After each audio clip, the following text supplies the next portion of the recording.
Jay, that's strangely close to Daniel Jones from the Giants. Daniel, is that you? Beat the Chiefs. Show me. If the Broncos and Russell Wilson can show me that they can beat the Chiefs, then I will start believing. And the crowd up. And so are this defense, and Kansas City won't snap the ball again. The Denver Broncos have beaten the Kansas City Chiefs. David Montgomery on the Lions, former Bear, gonna make this his revenge game for sure.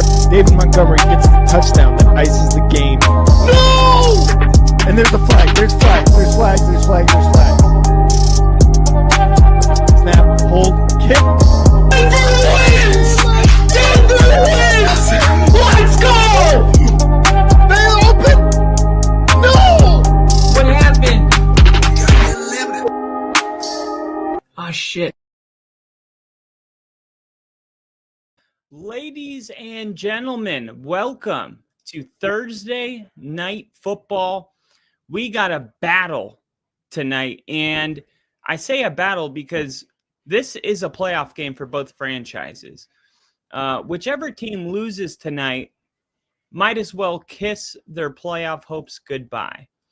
And for the Dolphins, I think it would be maybe a little less disappointing because their fans maybe have already kind of given up on those dreams. But for the Ravens, it would be a real shocker. Now, they got Lamar Jackson back, and they just got on the board with a Mark Andrews touchdown, and the Dolphins had 3 points of their own, and this one's going to be returned for the Dolphins, and he will go to the 26-yard line. We got Ginger in the chat.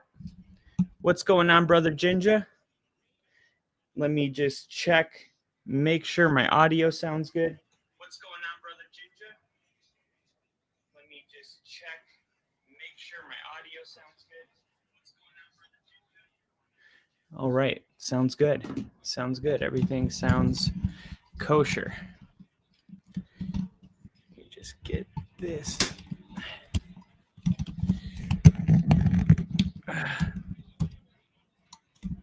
See if we can get this.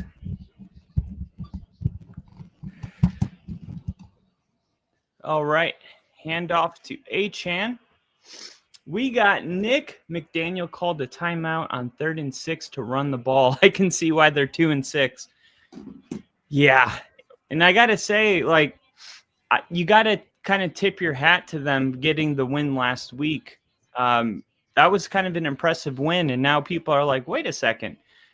Who are the Dolphins maybe making a comeback? And for the Ravens, the last 2 games, their defense has really stepped it up. And I have, of course, the graphics that I'm going to be sharing here in a second that show statistically how different things have gone. I do think the key to victory for the Dolphins, as Achan picks up 8 yards on first down, is going to be running the football effectively, which is something they were able to do last week while holding Atlanta to the fewest rushing yards they've held anybody all year.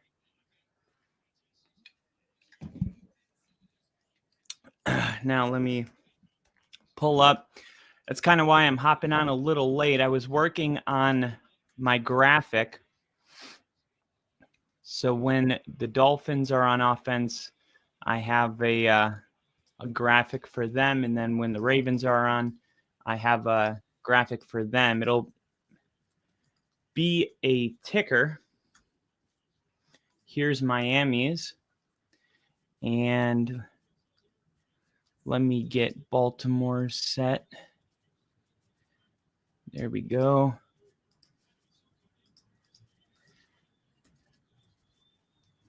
Here we go. All right. 3rd and 7. Quick throw. Caught. Completed. First down.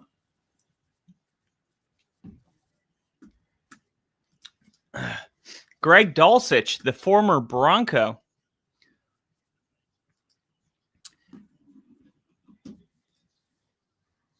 Drinking Captain Morgan tonight. I love it. By the end of this, yeah, Tua got the ball out of his hands before Dulcich even cut. By the end of tonight, Jinja will turn into a sailor. That has me thinking good things are in store for Miami.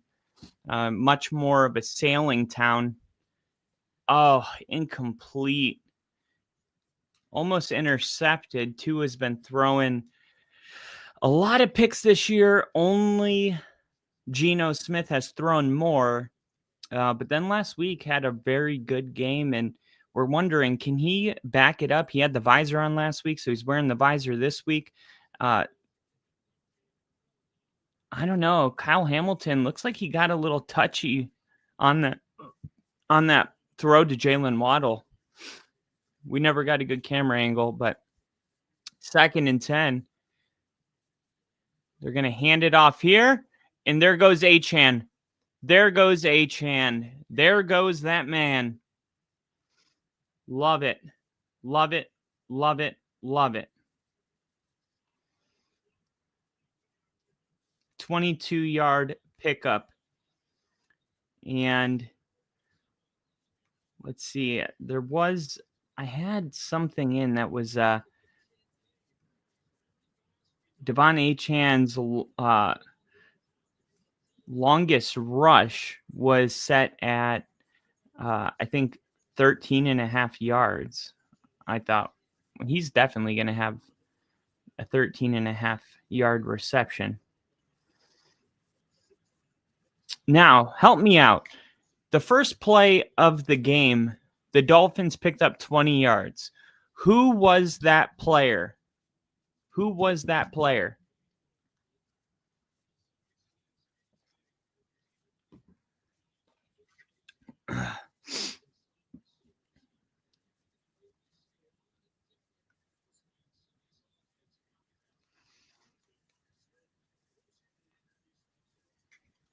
Here we go. 2nd and 7. Quick throw. Looks like that's Ollie Gordon.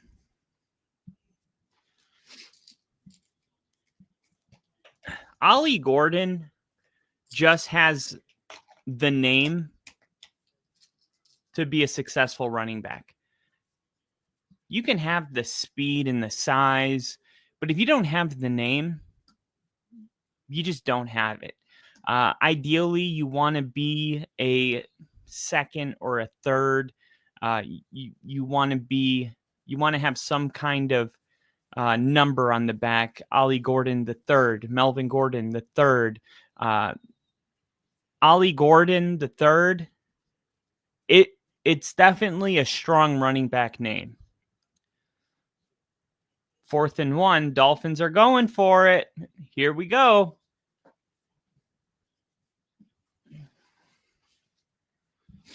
Here we go.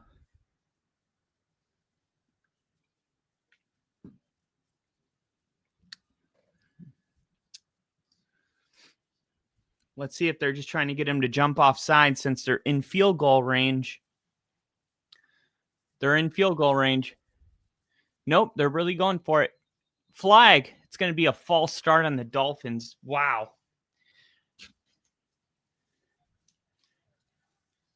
How do you have that?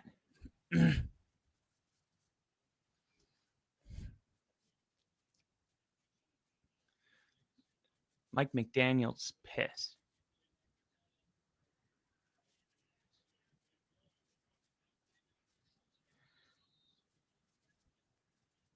Jeez.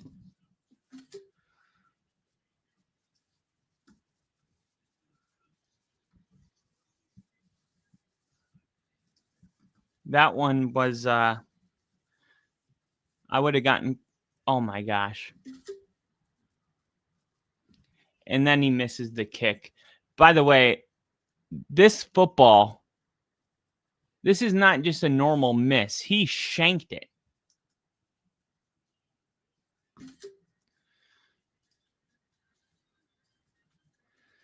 Yikes. Oh, man.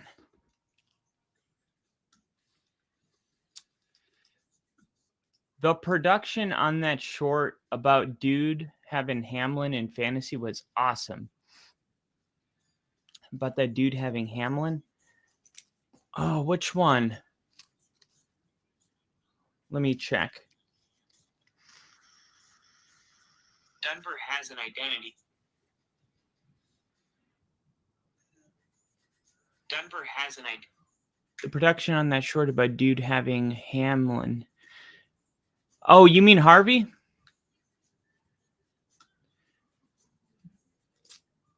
I think Ginger, I think you're talking about RJ Harvey. I started Mark Andrews, so my tight end already has more than usual. That's awesome. Look, my prediction today was that Mark Andrews was going to have a day.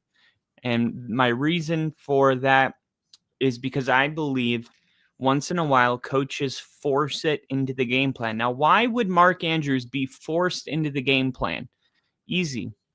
We're 4 days away from the trade deadline. Mark Andrews is on a contract year.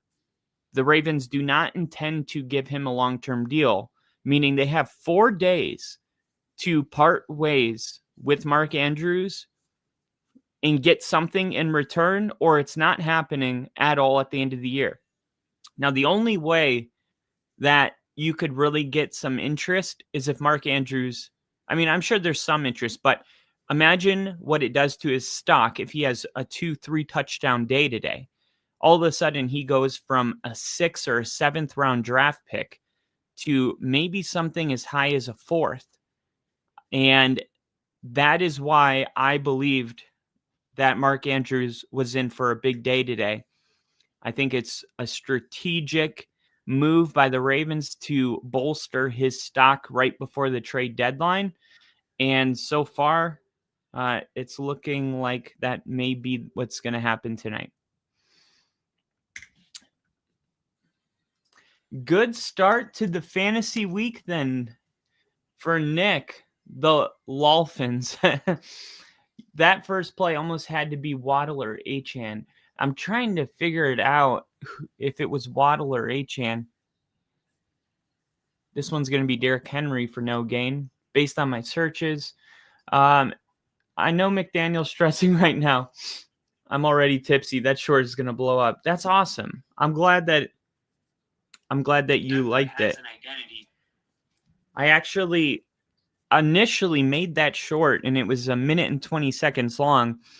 Even though the NFL footage that I was showing was only 1 minute out of the 1 minute and 20 seconds, they flagged it because there was NFL content in a video that was longer than 1 minute, even though the NFL content itself was only a minute. Because the video was 1 minute and 20 seconds, it flagged it, so I had to delete it, edit it again, cut out, a bunch of cool stuff, and then I posted it. So I'm glad that it's still hit, the way I was hoping it would. We got Daniel Barry in the chat. Everybody, give it up for Daniel Barry. The Ravens on a drive after a Zay Flowers reception. Let's see. I really want to know. Okay, so Jalen Waddle did have a 20-yard reception. So I need Zay Flowers now to have a 20-yard reception. I put $30 to win $62 on Jalen Waddle and Zay Flowers to both have a 20-yard reception.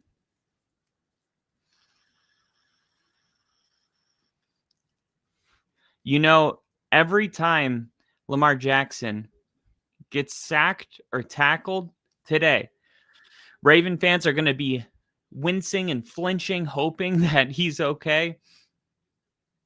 And look, I got to be honest.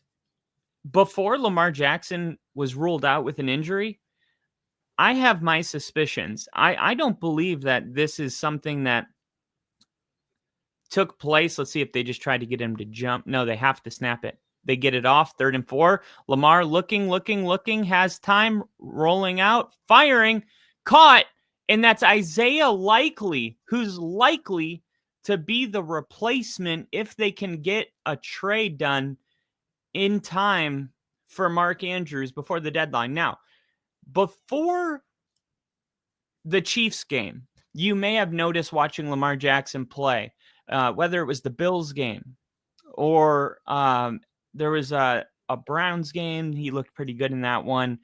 I'm trying to remember.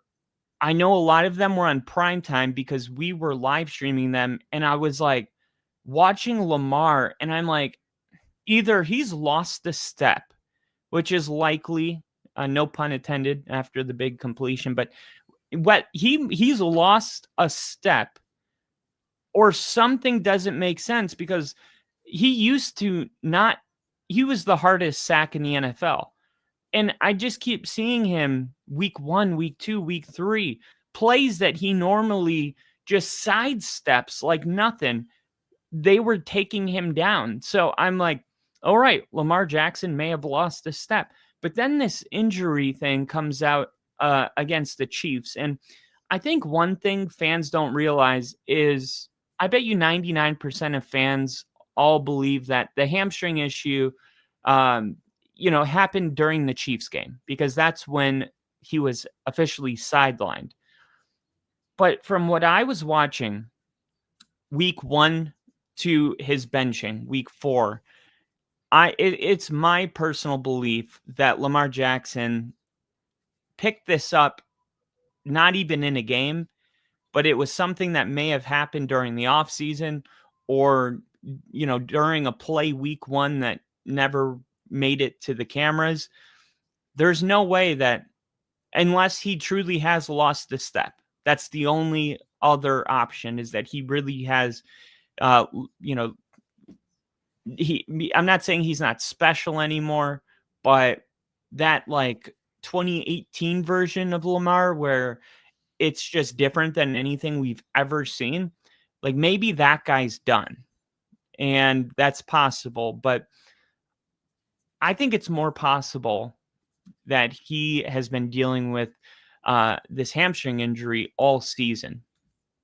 That's where I'm at with this whole thing.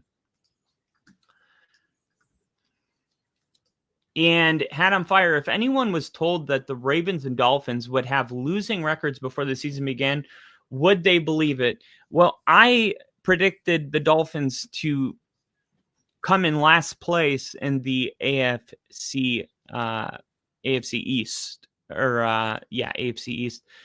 I had the Patriots and Bills as a true toss-up for number 1. No, I had the Jets. I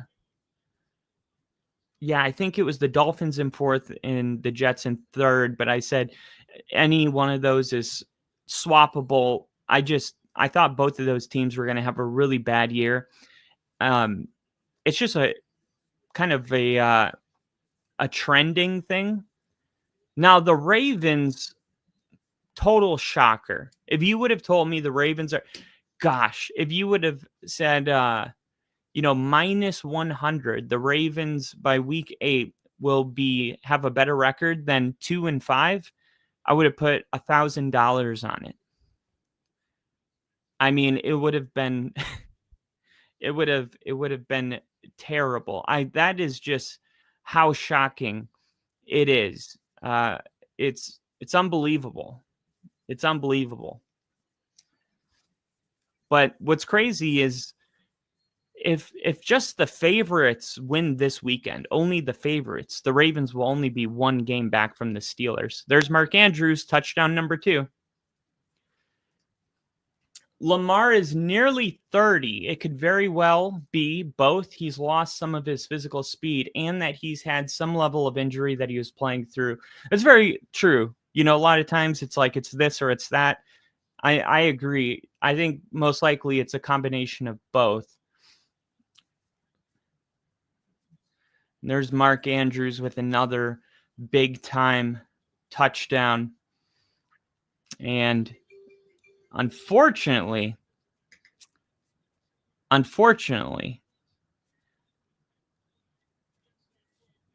it looks like the Dolphins don't have a kicker. Now, I don't know if, I mean, obviously they have 3 points, so I don't know if that last kick was just a one-off deal or if their kicker just sucks. But that may impact decision making going forward on 4th and short. I don't know if there's going to be any 50-yard field goals being attempted here tonight. But it looks like the Ravens, it's amazing. They get Lamar Jackson back, and it's funny because is there anything Lamar's done tonight that you've been just like, whoa, how did he do that? But yet no other quarterback could step in his shoes and do what he's doing right now.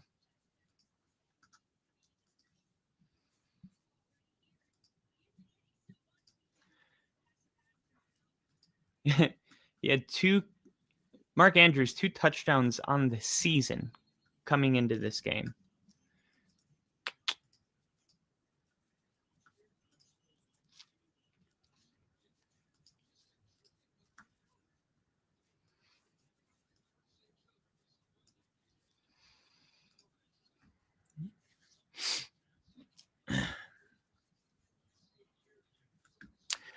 Little E in the chat. Guess who? How are we doing tonight?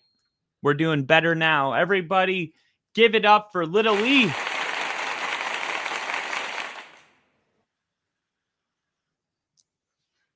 Welcome, Little E.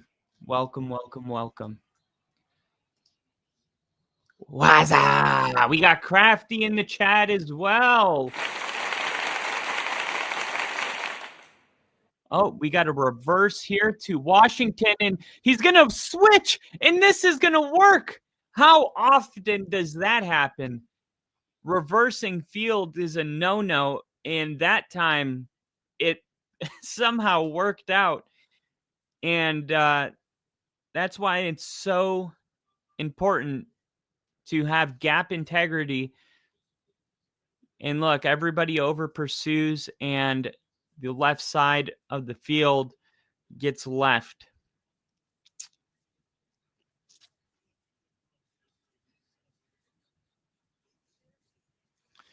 You could teach some Pop Warner kids a valuable lesson with this game film.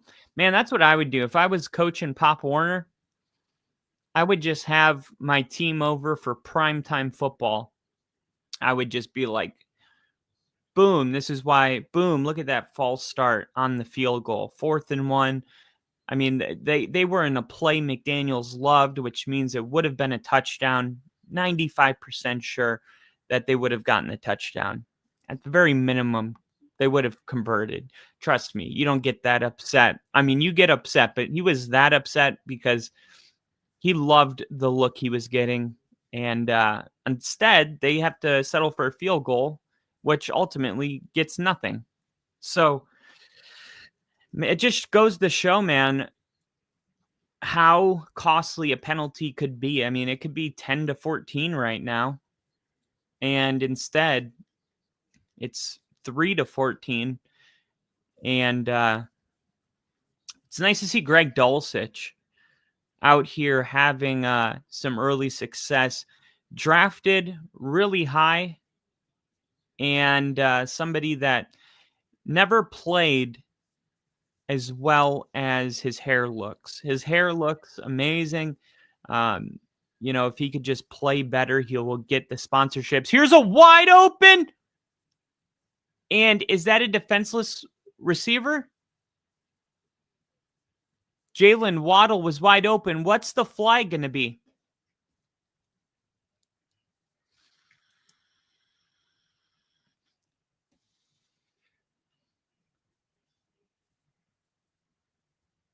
What's the flag? It's going to be on the Dolphins. Or it's going to be on both teams.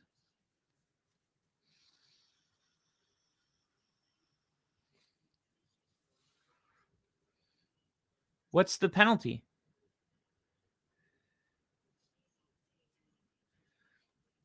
That's not tripping. They're waiting on New York. I swear to God, New York is in the ref's ear.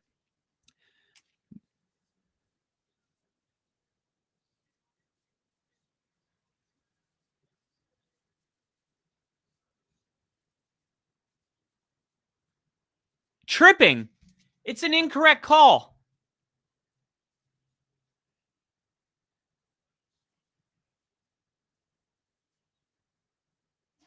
Why? See, this is the shit that pisses me off.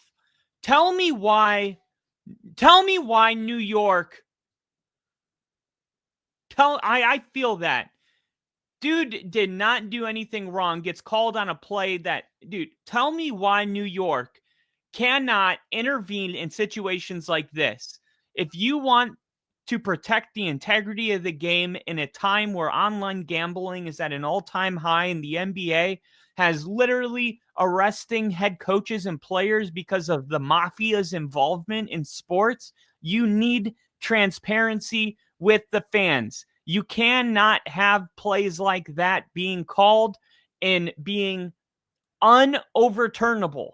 They have to be able to intervene to protect the quality of the game. There is no excuse that in 2025, with all the cameras that we have, all the time in between plays in a sport like American football, that we are all watching, the commentators, the people at home, we are all watching, and the commentators are saying the same thing, that is clearly not a foul. And yet the refs on the field do not have access to this information. How is that possible? How? It doesn't make any sense. How is it possible? And how is it? It is, if you love this game, like Peyton Manning said in his retirement or Hall of Fame induction speech, then you have an obligation to protect the integrity of it, which means you cannot have the announcers talking about a blatant missed call before the refs make the call and the refs make that missed call. It is just bad production. It's bad for the sport. And I don't think the alternative should be the production crew, when I say they, don't call out the bad calls. Bad penalties need to be broadcasted.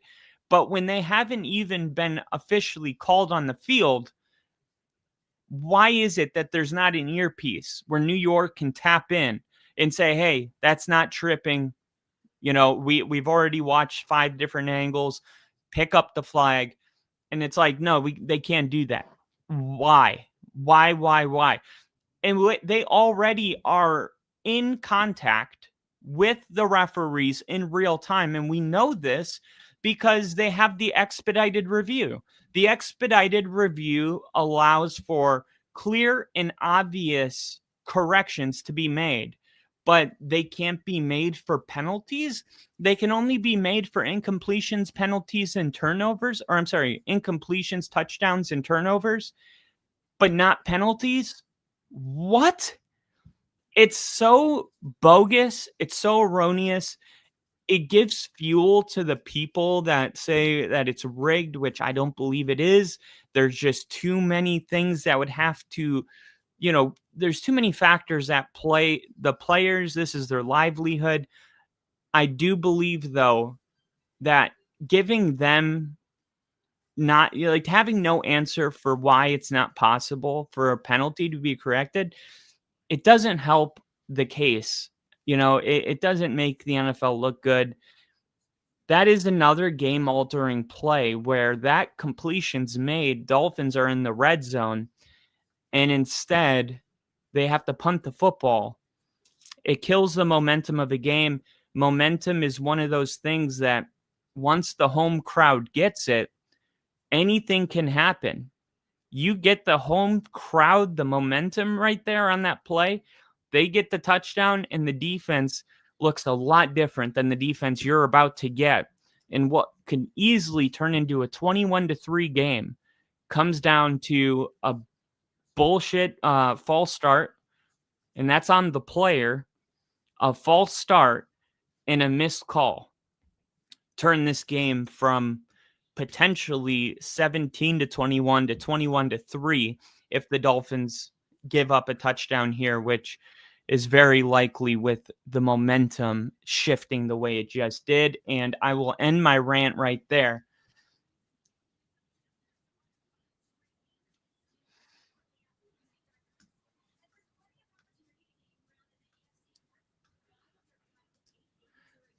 I know them Colts are cheering for them Colts, just for you, brother Jinja.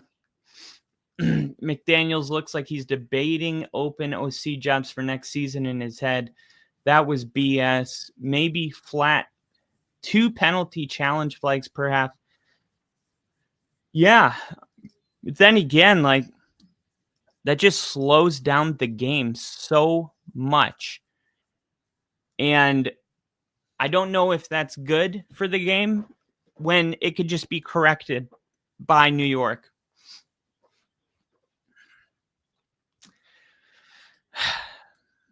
It's like, why do coaches, because what's the risk? You lose a timeout. Why do the coaches have to risk a timeout just to get you to call the truth?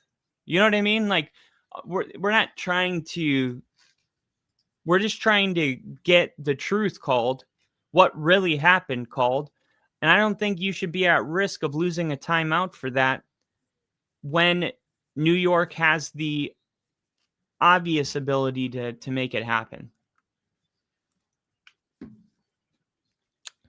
Probability to win the AFC North, the Ravens have a 51% chance. And look, a lot of people are like, how can that be a 51% chance when, they're 2 games back is nothing. There's 9 football games left in this game. I mean, in this year, we have 9 football games left, and the Ravens and Steelers are 2 of them. Here's Lamar Jackson going deep, and there's no flag on Bateman. And even if there was a penalty, now the refs are in a position where they can't throw it because you need the get right penalty. But look, the big thing is, and I wrote this after the Steelers game. I did a little bit of research, and this is what I wrote. Let me see if I can. Okay, here we go. So over their last 2 games, the Pittsburgh Steelers have allowed 68 points, averaging 34 points per game. They've also surrendered 924 total yards, averaging 462 yards per game. In comparison, the Cincinnati Bengals, who are ranked 32nd last in the NFL, they only allow 407.9 yards per game. The Steelers are giving up 54.1 more yards per game than the Bengals in their last 2. Additionally, Pittsburgh's 34 points per game allowed is 2.4 points higher than the Bengals' 31.6 points per game, also the league's worst. The Steelers are very close to becoming the Cowboys of the AFC, but with a worse offense. And look, that's why the Ravens, man, have a 51% chance, because for whatever reason, whenever you get Aaron Rodgers, the defense of last year is gone. It's the highest paid defense in the league. It's the highest paid defense in the league, and they suck. I mean, last year when the Steelers were 10-2, it was because of their defense. I mean, I went through it last year. In the first 6 games of the season, the Steelers were giving up like an average of, I think it was week 4, and the Steelers had an average of 9 points given up per game. 9. So you add Aaron Rodgers thinking, okay, well, with this defense, maybe You could win that many games with Russ and Justin Fields. Imagine what you can do with Aaron. And now it's like, oh, yeah, they're the worst in the league. It's like, what? It's frustrating. It's frustrating. Same thing happened to the Jets. They have the best defense, one of the best defenses in the league. Aaron Rodgers joins, and they forget how to play defense. Aaron Rodgers has really been a victim his final 3 years of joining these hypothetical great scenarios, situations where winning will come at a low cost for Aaron Rodgers. Like, oh, I could win by scoring 16, 17 points. And yet, as soon as he joins those teams, he needs to score 35 to win. It's like, they scored 25 last week, but their defense gave up, 35 points. The week before, they scored, 30, 38, and their defense gave up 41. It's like, come on. Aaron Rodgers is giving you enough, but that defense, man, they're not even bad. Like, the last 2 games, they're by far the worst in the league. Big 3rd and 10 here for the Dolphins. Tua looking, and that's going to be caught by Achane, but it's going to be short. And look, that's the shit that is you're going to lose your crowd. That right there. Now, actually, let me retract that, because if they're going to go for it here, then no, they're not going for it. I don't understand that. It's 3rd and 10, and you throw a 4-yard pass to the sideline. Are you even trying to win? But I guess they were trying to kick the field goal. I thought they were further away, so that's why I'm going to take it back. Oh, he made it. He made it. Look at that. It's a 1-possession game. It's a 1-possession game.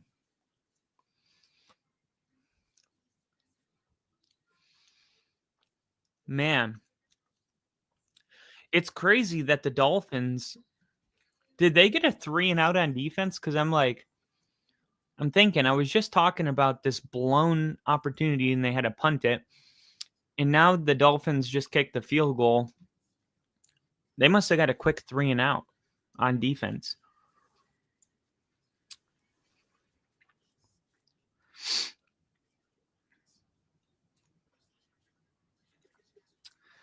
Still need Rashad Bateman to have a 15-yard completion. Only touchdowns today have been Mark Andrews. I want to rock right now. I'm right down and I came to get down. I ain't internationally known, but I go stupid. May not. My favorite bet today was Jalen Waddle and Zay Flowers to each record a 20-yard reception. Parlay together was at plus 108. Meaning if whatever you bet, you pretty much get that back. So $30 wins 62. But Jalen Waddle, he had a 20-yard reception already. So now I just need Zay Flowers to get one. I think he will. I think he's good for one of those almost per game. I'm low-key excited for next year here on the ranch. Why is that? Is the ground in good shape to take seeds? Yeah, no, Lamar's lost something in his legs, though. Yeah, no, Lamar's lost something in his legs, though. 2018 Lamar gets away from that. Yeah. Yeah, something's off. Could losing Fitzpatrick be the key reason the Steelers' D crashed and burned? I mean, it's a loss, but I don't think one player. I mean, I think you can make that case maybe for like Micah Parsons in Dallas, but Dallas's defense kind of sucked before that. So I don't know. It's kind of hard to pin it on one player. I will say like he's a good player and it definitely, impacted the defense. But when you're the worst in the league through the last 2 games in points and yards, you know what I mean? Like when you're giving up 900, what was it? 924 total yards in the last 2 games. There's a lot of dirty fingers to go around. It is not just one, Micah Fitzpatrick. There's a lot of blame to go around when it gets to that extreme. But yeah, maybe he was more valuable than the Steelers thought. Here we go. 1st and 10. Let's get Zay Flowers a 20-yard reception. What do you say? Lamar Jackson looking to throw. I'm going to check this one. That's Keaton Mitchell, I think. Yep.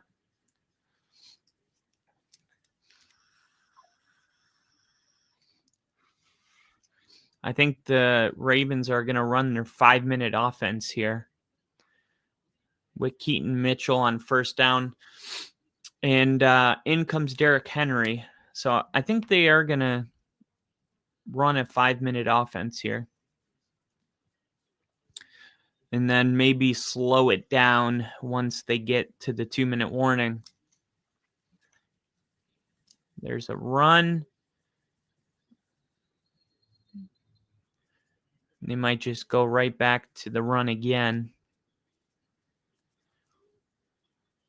You know what? It may be worth going in a bunch formation or a jumbo. Go into a jumbo set. Fake the handoff. Run the naked bootleg.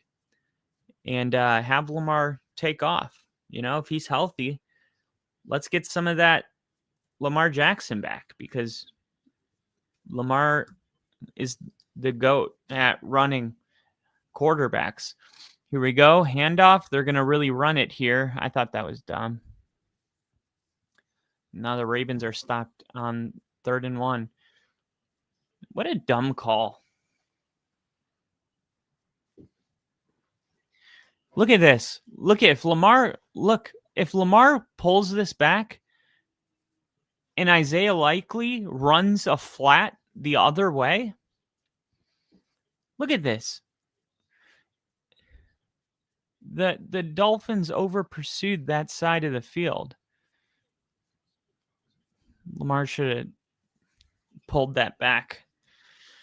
Well, sets up for the Dolphins to try to tie this game up before the half, though. Time's no factor. 5 minutes, 46 seconds at the punt. And did that touch him? I thought that might have touched his jersey, which would have made it a touchdown if the Ravens picked it up. But no, it's going to be a touchback.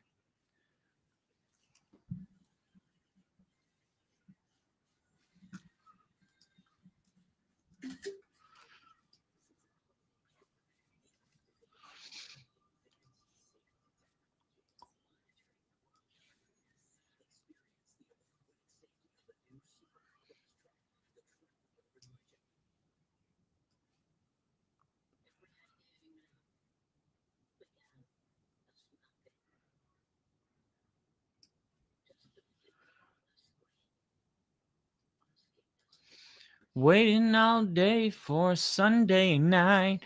All facts. Here's the Jack. I'm back on it. Me. Anything on we're the best on TV. Radio's rocking. And I've been waiting. And the best have come to play. There's only one thing left to say. I've been waiting all day for Thursday night.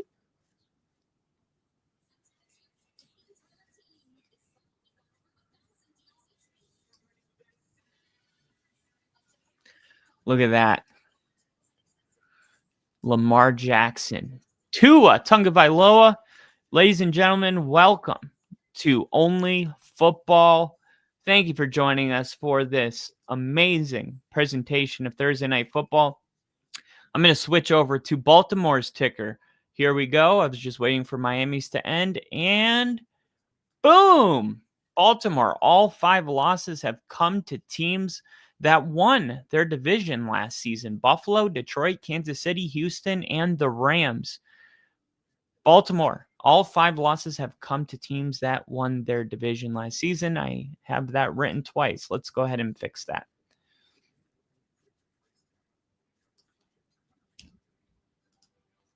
All right. All 5 losses have come to teams that have won their division last season. Buffalo, Detroit, Kansas City, Houston, and the Rams. Next 5 games are against teams with losing records: Miami, Minnesota, Cleveland, the Jets, Cincinnati. This is why they're 51% favorite to win their division. Baltimore's next 3 games are all on the road: Miami today, then Minnesota and Cleveland. Baltimore, 3rd in the AFC North, 2 games behind division-leading Pittsburgh. Baltimore only missed the playoffs once since drafting Lamar Jackson. All right, here we go. Let's see if the Dolphins can get something going. Let's see if they run it on first down here. And they do. This is Achane. I don't mind the run, but the shotgun formation, is there a particular reason that we're afraid to just line up under center and say, yeah, we're running the football? Does it always have to be like we have to catch the defense wondering whether we're passing or running?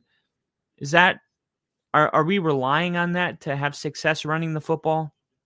What if they know we're running the ball? Can we still run it then? Oh, Kyle Hamilton's down. Kyle Hamilton's down. I think he's going to be all right. Looks like a stinger. I just said that because he was going like this. I expect him to get up here. Doesn't look to be in too much pain. Yeah. Looks like some calf tightness. Some calf tightness. Let's see. Do we see anything here? Maybe he got stepped on.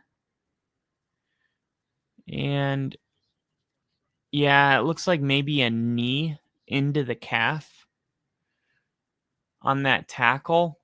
Looks like maybe it was a Raven. I think maybe a defensive player with a knee on the calf. And imagine like a 340-pound dude dropping his knee into your calf.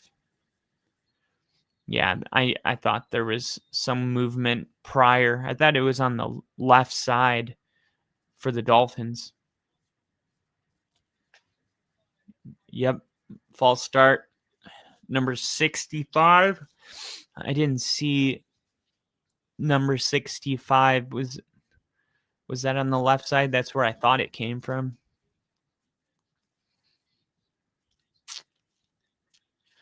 Jalen. Okay, Kyle Hamilton back on the field.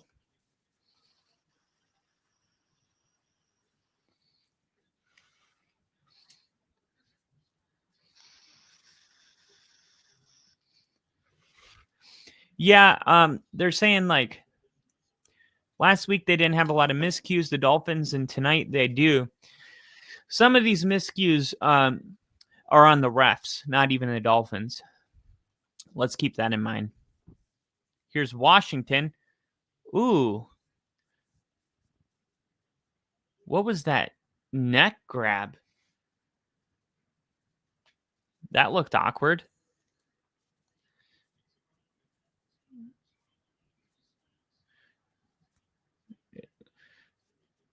It's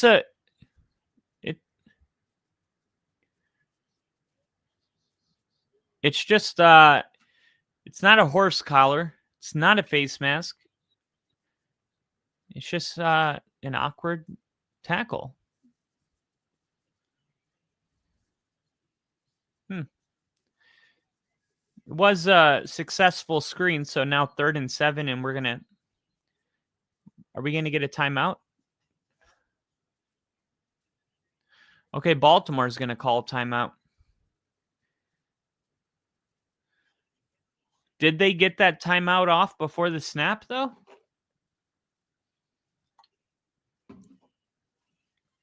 Look at that. See that red building right here? That's where I lived for 7 years. Look at this. It's funny because Miami doesn't play. The Dolphins don't play in Miami. They don't. They play in like Hollywood, which is 25 minutes north. But it's funny. They're still the Miami Dolphins, even though they don't play in Miami. But look, they just showed this on the screen. This is where I lived for 8 years. See this red building right here with the squiggly line on top? I lived on the 19th floor of that building. That's 50 Biscayne Boulevard. And the building's called 50 Biscayne. I lived on the 19th floor. You could see the pool. That's the front of the building. The back side of the building is where the pool is on the 8th floor. But Udonis Haslem lived in that building too. The Miami Heat Arena is about a block away from there. And my brother's bar that he owns, called Mama Tried, is 1 block in front of this building. It's actually the bar we grew up going to, but it was called Mama Tried. It was called it was called Pub One. And then the owner got in a motorcycle accident and died, and his wife took over and just ran that business into the ground. It was a dive bar, and she started hanging up fancy pieces of artwork and no more smoking inside, and everybody got pissed, and eventually she just decided to sell it. And my brother was right there, and our childhood bar became my brother's first bar as a bar owner. A lot of history in this Miami city. Here's Pete. What is with these tackles around the neck? That's the 3rd time I've seen the Ravens grab behind the neck.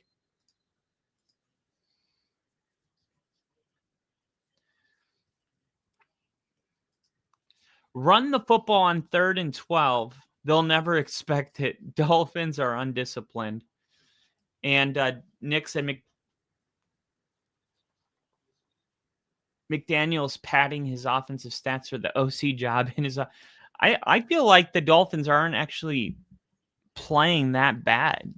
It's a couple mistakes here and there, but it feels like they've overall been moving the ball pretty well tonight. I mean, they were in a 2nd and 15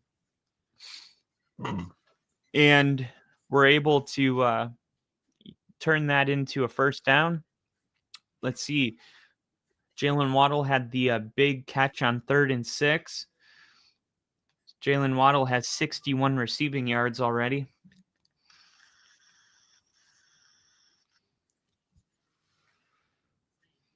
That was a 24-yard reception.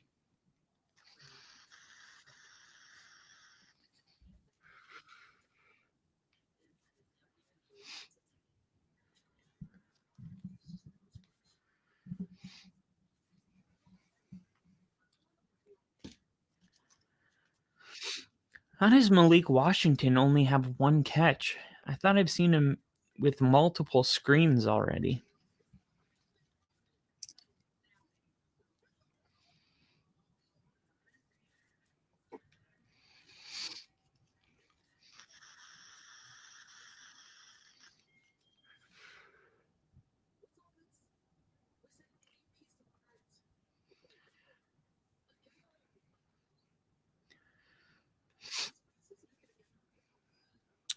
All right. I want to see Rashad Bateman get a little involvement in this one.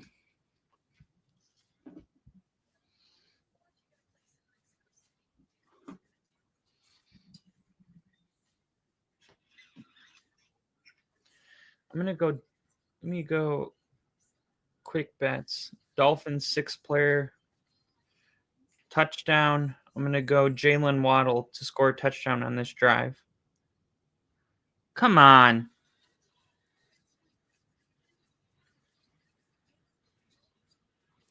Suspended. Raiders Broncos next week. Ollie Gordon going into the tent. That means it's going to be the Devon Achane show from here on out.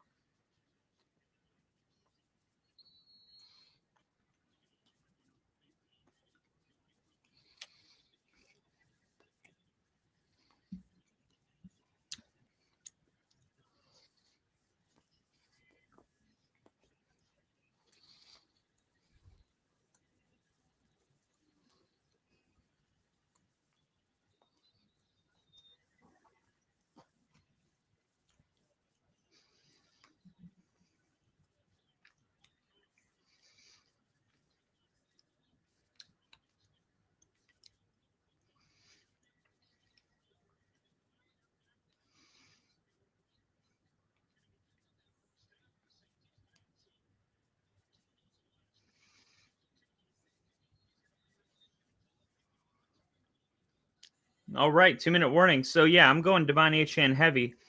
I'm going to go 70. Actually, I'm going to go 80 receiving yards. I'm going to go 80 receiving yards at plus 450. Rushing yards, Achane's at 47. I'm going to go 70. No, I'm going to go 70. Receptions. He's already got 4. I'm going to go with 10. I know it's a lot, but I think they're going to be behind. Nah, I got to go 9. $3 to win 20. I'm going to go Devon Achane, 80 yards receiving, 70 yards rushing, and 9 receptions.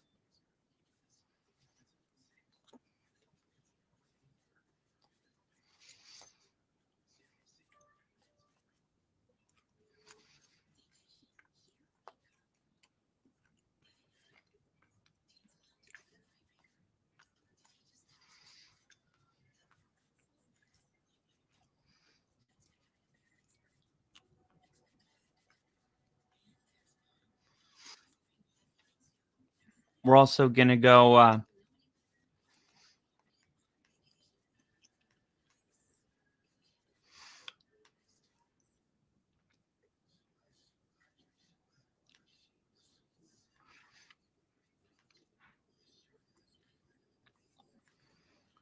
where was the I just placed it. Where is it? Here it is. Jalen Waddle, 7 catches. Mark Andrews, 4. Devon Achane, 7. So 3 more for Achane, 2 more for Andrews, 3 more for Waddle, $3 to win 10.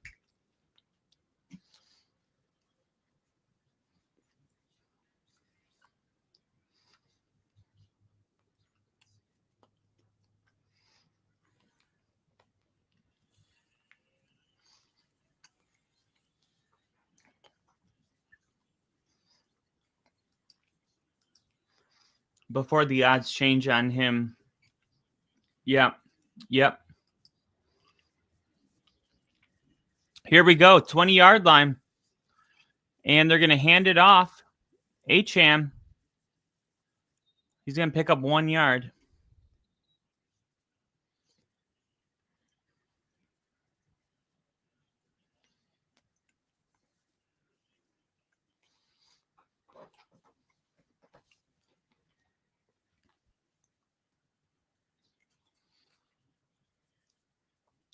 Clock is running. Baltimore not calling a timeout. Keeping the pressure on the Ravens to try to burn a timeout, but they're saying one way or another.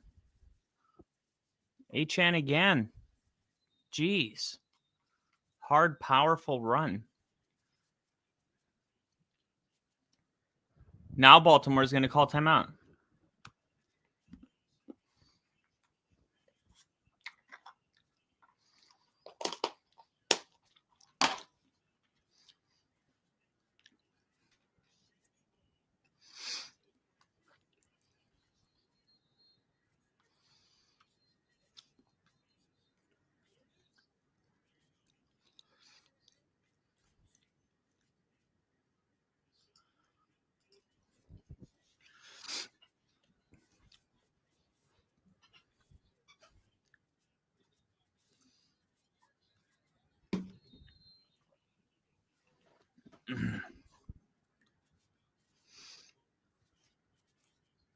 Third and 2. I just saw on FanDuel it's 4th and 2, so they're a little ahead of me. This is going to go for nothing. Back to the line of scrimmage. What are the Dolphins going to do now? I think they're going to go for it. Now, last time they were in a 4th and 2 and they wanted to go for it right around here.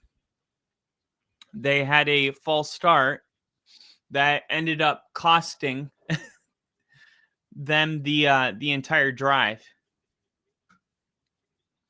So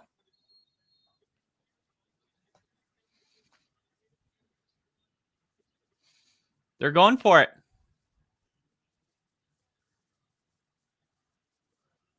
They're going 5 wide, 4th and 2. They're showing pressure. Tua, throw it. Nobody.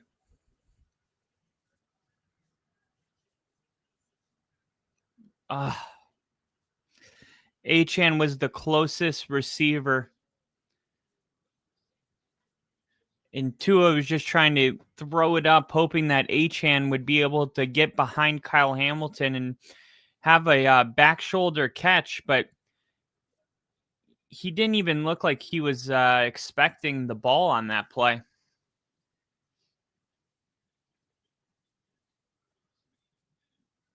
Oh, my gosh.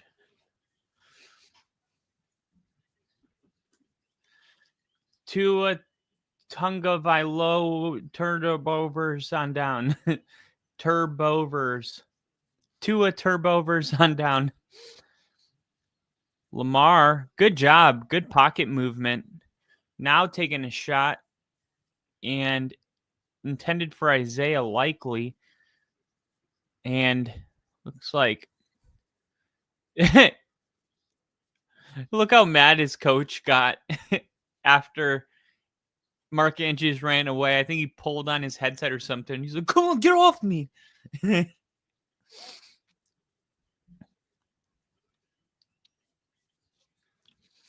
Miami's definitely, the recipe for victory, they're dominating time of possession.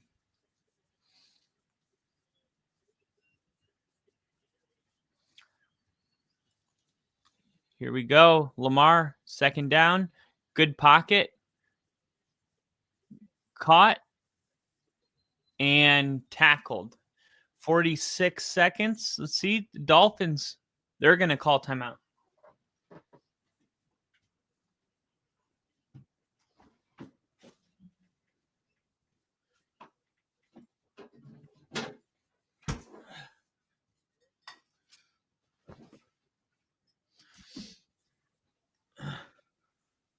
I have had here.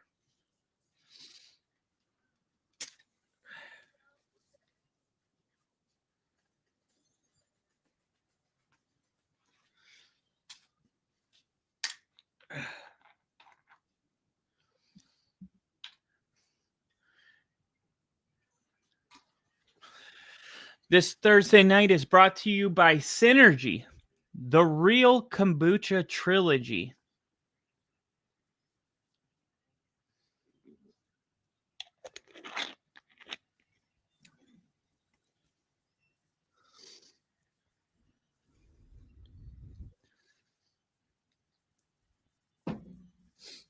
Lamar, 3rd and 5. Quick throw. There's Bateman, but there's a flag down.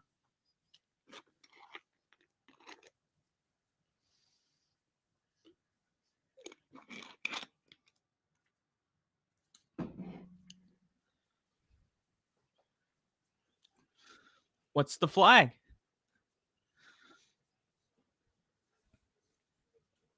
Offsides on the offense. That's Zay Flowers.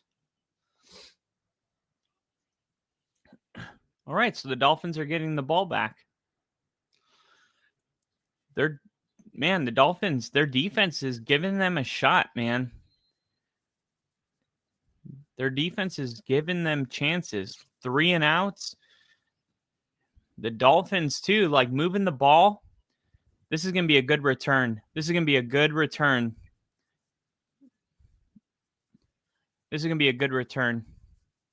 No, it's not.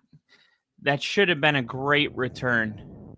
I don't know how Washington didn't even. How do you not catch that? What just happened?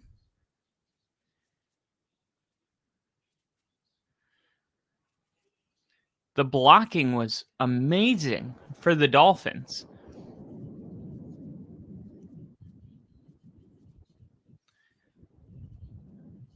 Wow, Chop Robinson ruled out with the concussion.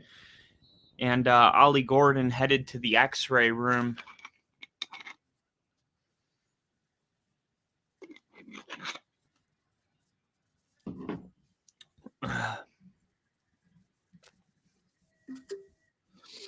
Here's first down. And they're going to hand it off to Achane. And Achane's going to pick up 12. I like that. Man, what a difference it makes when you have a really good running back. They want to play, back on their heels. And we can just pick up a really quick 12 if they want to play like that.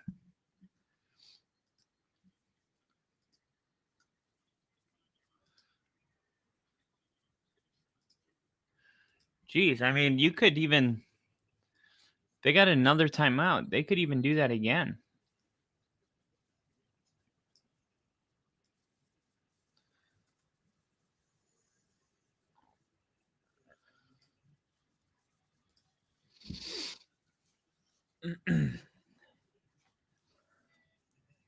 Watch for the pick 6. Tua looking to throw. Achane, and he's going to get out of bounds smartly. Out of bounds. It's going to stop the clock.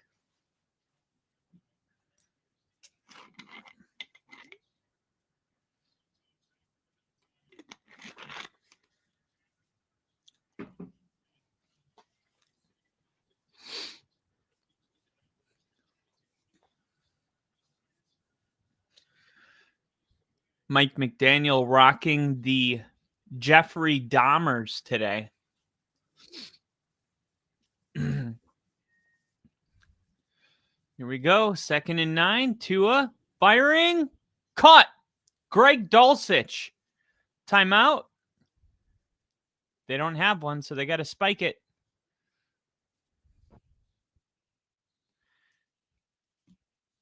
All right. So it will be a 68-yard field goal.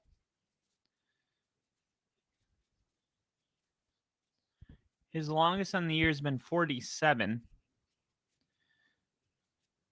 Only team in NFL without a 50-yard field goal. I mean, has he done it in pregame ever?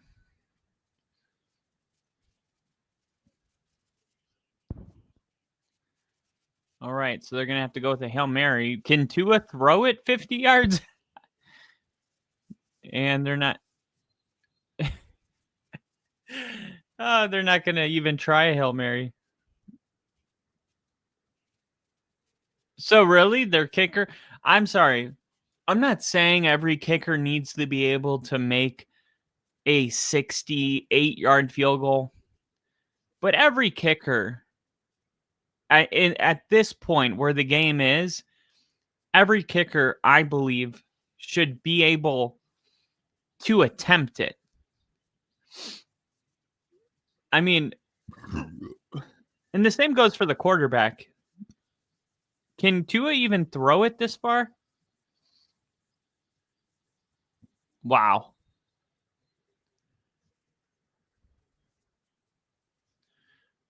How do you...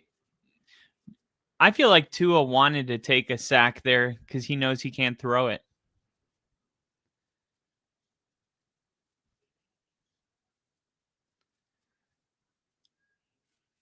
I mean,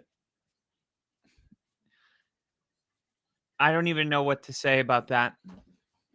I don't even know what to say about Tua taking a sack right there. Besides, I know this is going to sound crazy, but it looked intentional. It looked like a guy that doesn't have the arm to actually throw it into the end zone and didn't want to get embarrassed. So just decided I'll take a sack because he had enough time. He could have rolled out of that.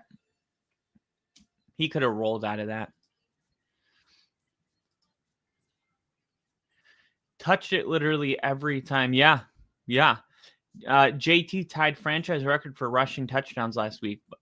Yeah, dude, he's my fantasy running back.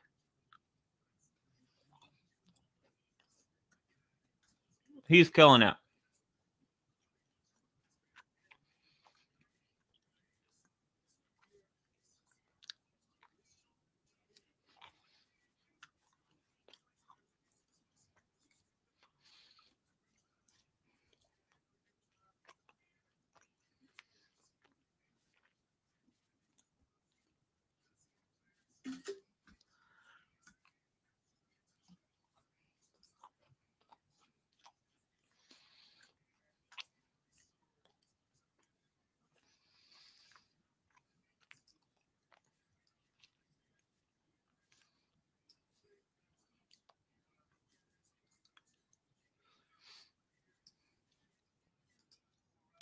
Mike McDaniel's pissed, dude.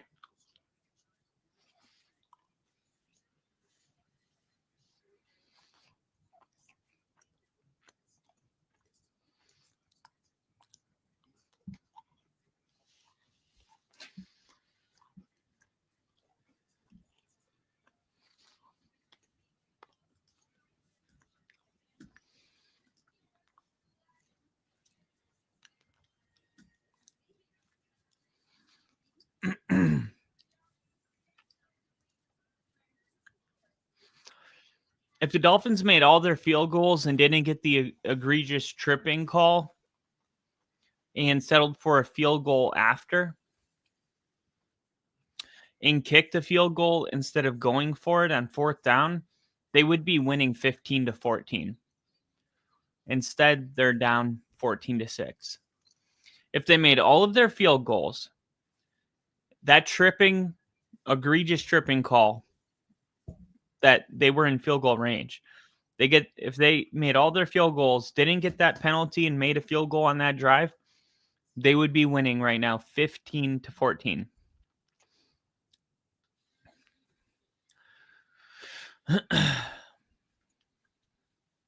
We're trying to manifest orange pants for the Broncos Texans game, which, by the way, first time in 4 weeks that the Broncos are not a favorite. Finally get to be an underdog again.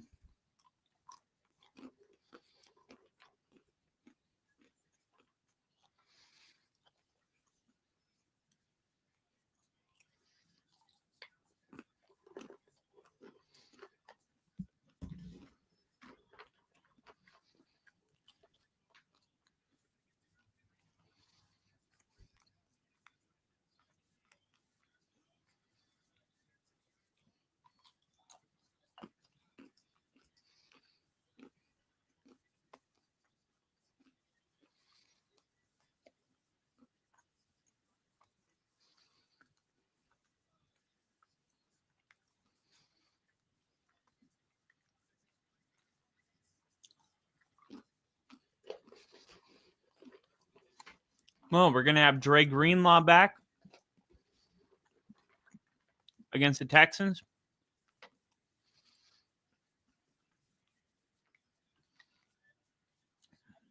Marvin Mims in the concussion protocol.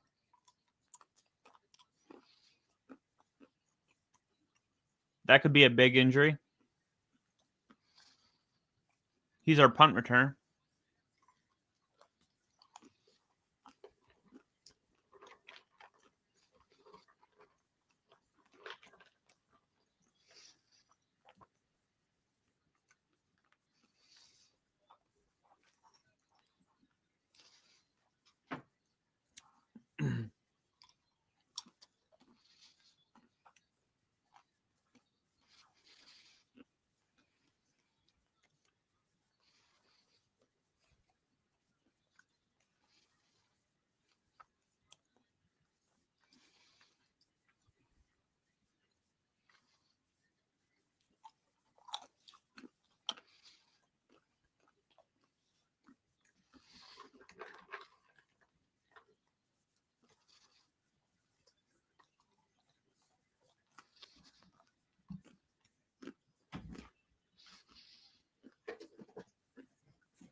Let's raid somebody.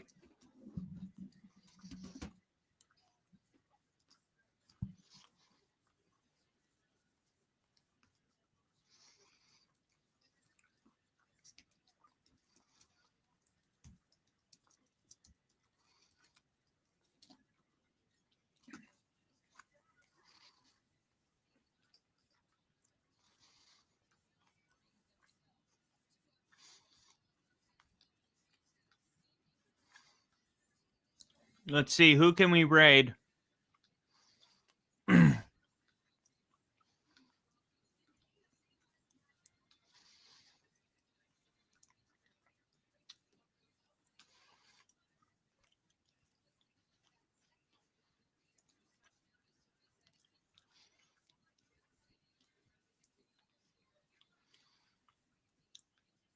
Let's see.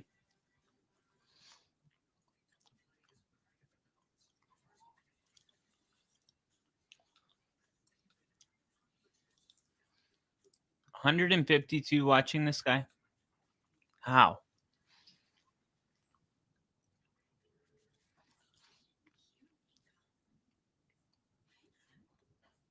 The Breeze. All right. All right. We're going to raid these guys. Control C. All right. Let's do it. Let's do it. Only football.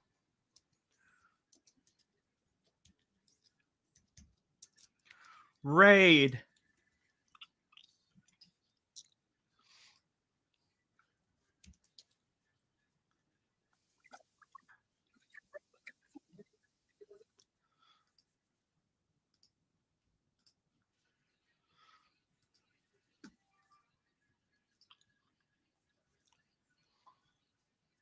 And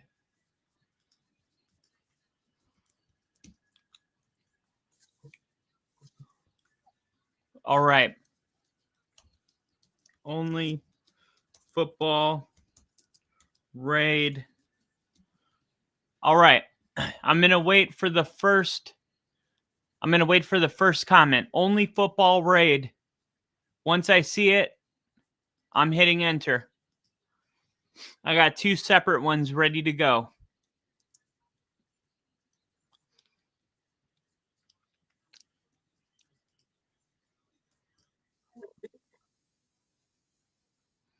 All right. This is a good raid, you guys. The comments aren't moving that fast. So we're definitely going to be seen. At the same time, we have a good amount of people in here. All right, just waiting for you guys. We got 43 people watching right now.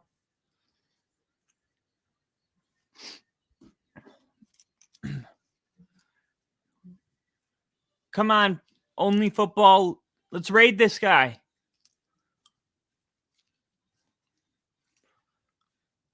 Come on. Raid him.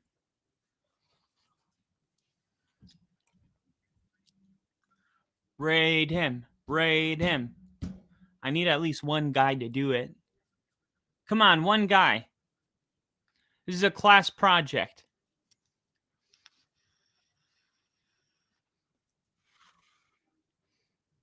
All right. We can't even get raids anymore.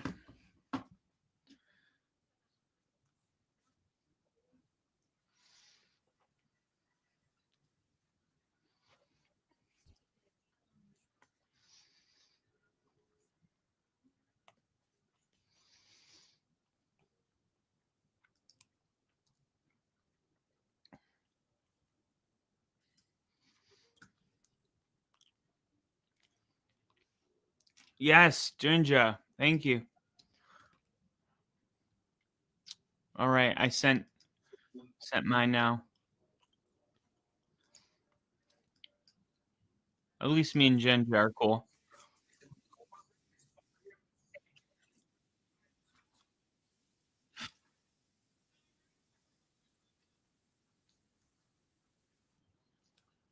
Awesome.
Hell yeah.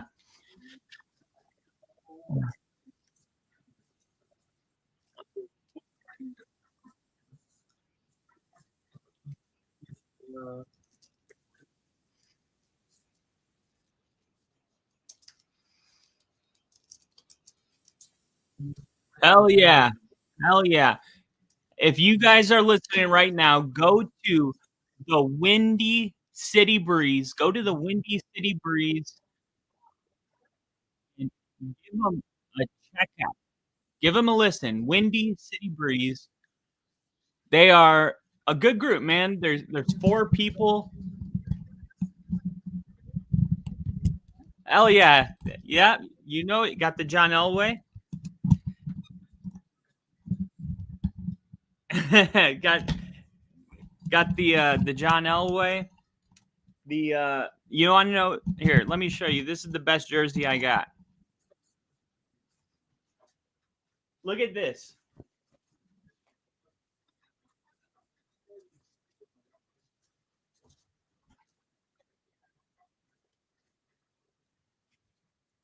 This is the jersey right here. Got the 16 Manning. Does it go any harder than that?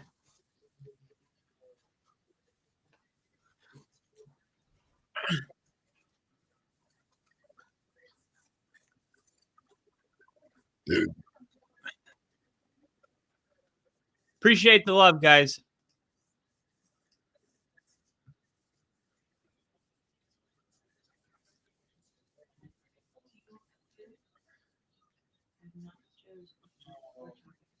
Okay. Thank you.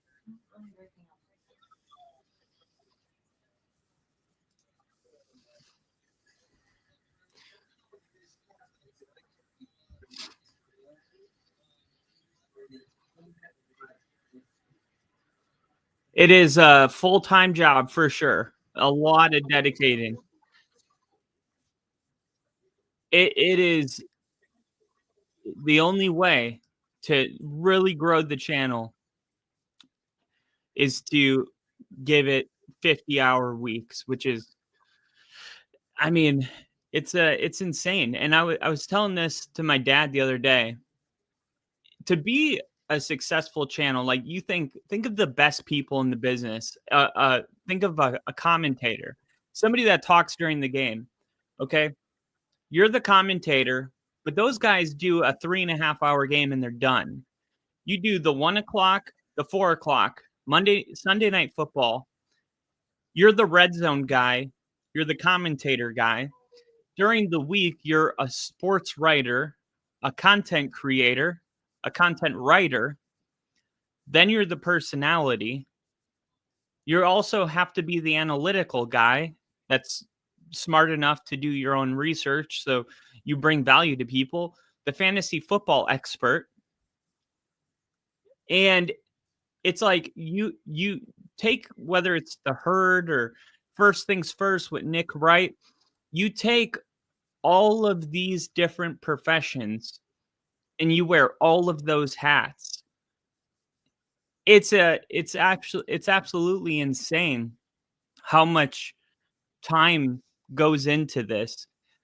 And I gotta believe that these other channels, like on Twitter, that post like 50 times a day, they have to be ran by like 15 different people.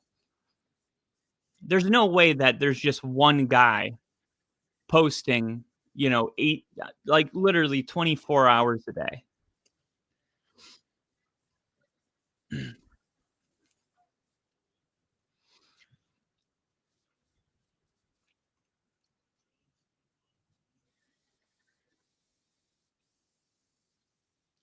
Jin just said, that's why you and Rick together are awesome. His crowd and ticker work with your insight works well together. Appreciate that, Ginger.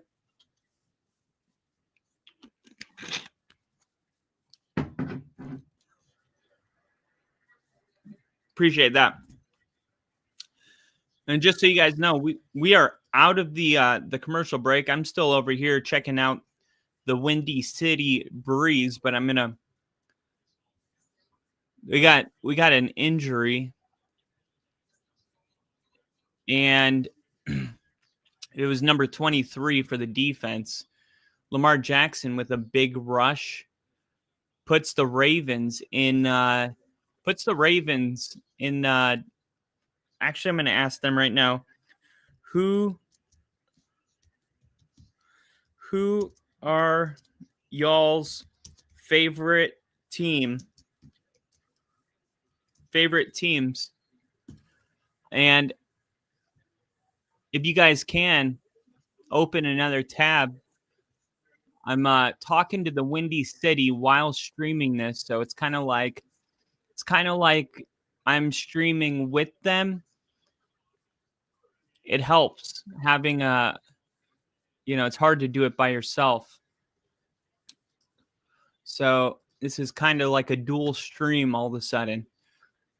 I asked them just now, who are y'all's favorite teams? I guarantee it can be a lot to try to update stuff and give your insights and do all that where you guys have strengths in different areas and it flows well. And it's I think it's also draining. Like the reason it works for me is because I'm insanely passionate about football. I think about it all day long, so it doesn't, but even for me, sometimes it's a lot and it's like, whoa, I need to take a day, I can't imagine somebody that's half-heartedly passionate being able to sustain everything that this entails. I think you would have to take more breaks. You'd have to take multiple breaks because, you really need that passion to be able to stay this long. Now let's see. Who are y'all favorite football teams? Let's see. Did we get an answer?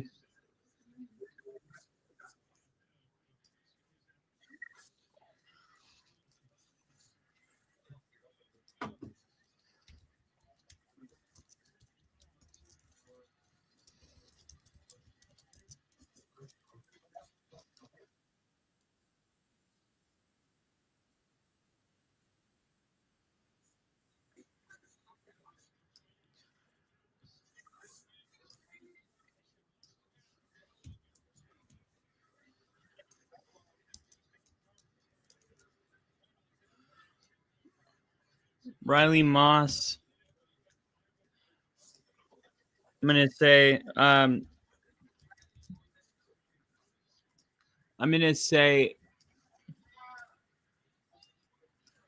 Riley Moss is better than Jason Sehorn.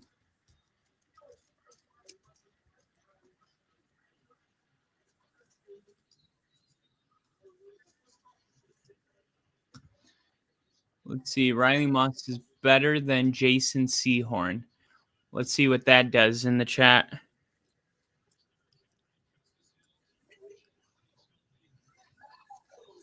Chicago was one of them. Yeah, I totally blanked on the Windy City. Was that only one of them?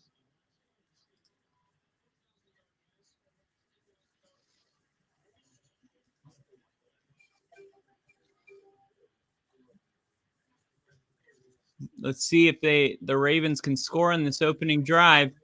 Quick throw. Zay Flowers.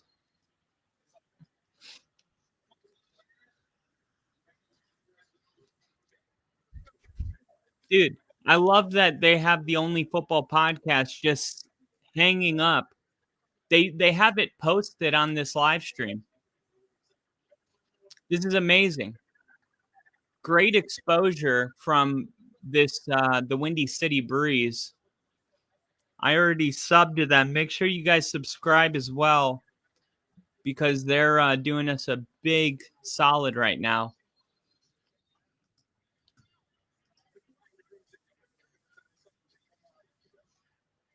Now, I'm wondering, image.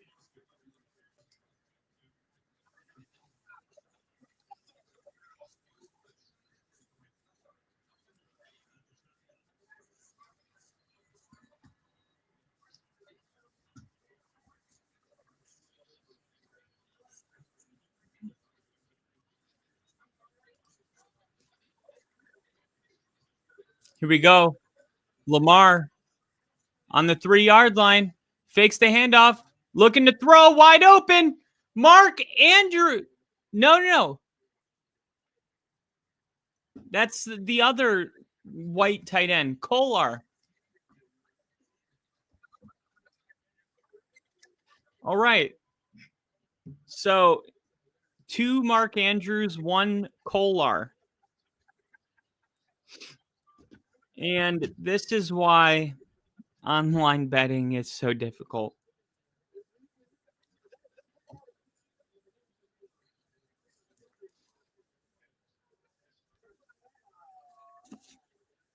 You can get Devon Achane right now at plus 1,500 for 2 touchdowns.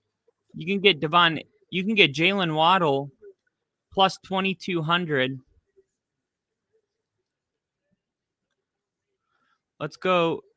Let's do that. And then let's throw 50 receiving yards from Waddle.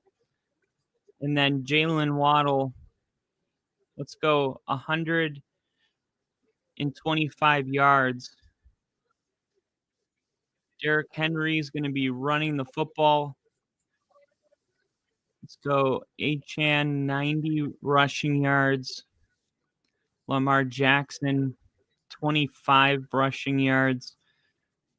And we got $6,500.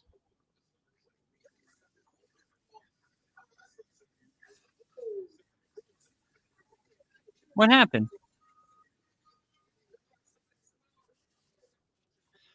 All right, so we got Dolphins to win. Jalen Waddle scored 2 touchdowns. Zay Flowers, 25 more yards. Zay Flowers, 25 more yards. Jalen Waddle, 60 more yards. Achan, 3 more yards. Lamar Jackson, 12 more rushing yards. $1 to win 500. Because the Dolphins odds just went to plus 1,200. Devon Achan at plus 1,400 to score 2 touchdowns. Look at this. 3 touchdowns for Devon Achan's at plus 10,000. All right, what are they doing? What are they screaming for? Jesus, that was annoying.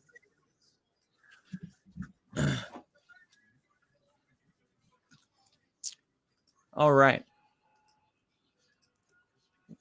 That's annoying. All right. Dude, that's insane. Yeah. Plus 10,000? That's crazy. The other thing is I think this is a 300-yard game for Tua.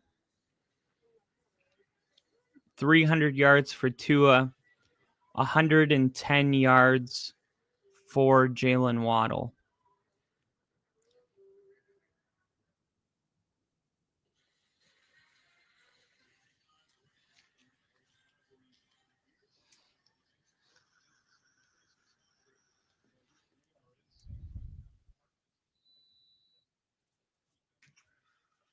All right.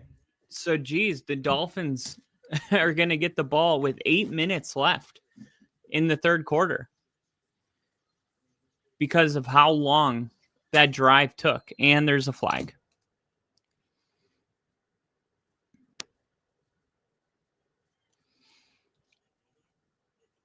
Let's see what the flag is. And it's on the Dolphins. Another penalty on the Dolphins. Right when they get out there, a penalty on the Dolphins. They just got out on the field, and before the offense even comes out. Backing up. Backing up. Backing up. Backing up. Well, you backed up. All right. So the Dolphins being really good at that today. Here we go. Starting this drive at the 13-yard line. Tua, 3-step drop and sack. He can't see. He can't see. Did you hear his comments 2 weeks ago when he was talking about why not throwing it to the wide open Jalen Waddle? He said, I'm not the tallest guy in the world. You know, I didn't want to throw it blindly. I mean, he just flat out said, like, I can't see over the offensive line.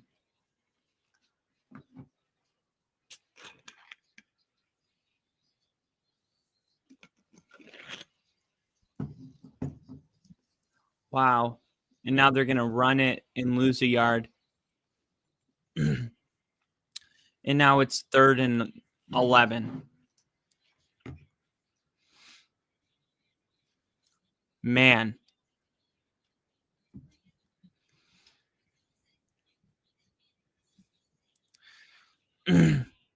So Lamar Jackson has himself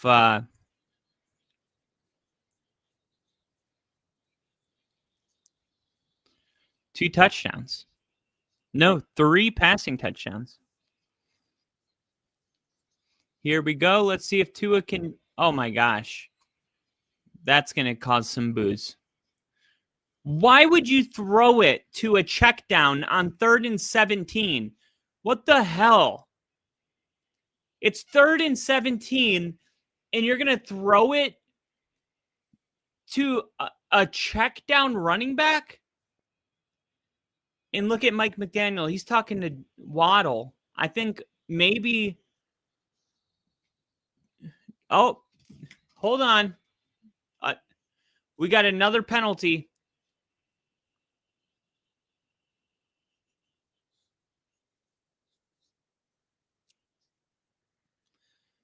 Good God.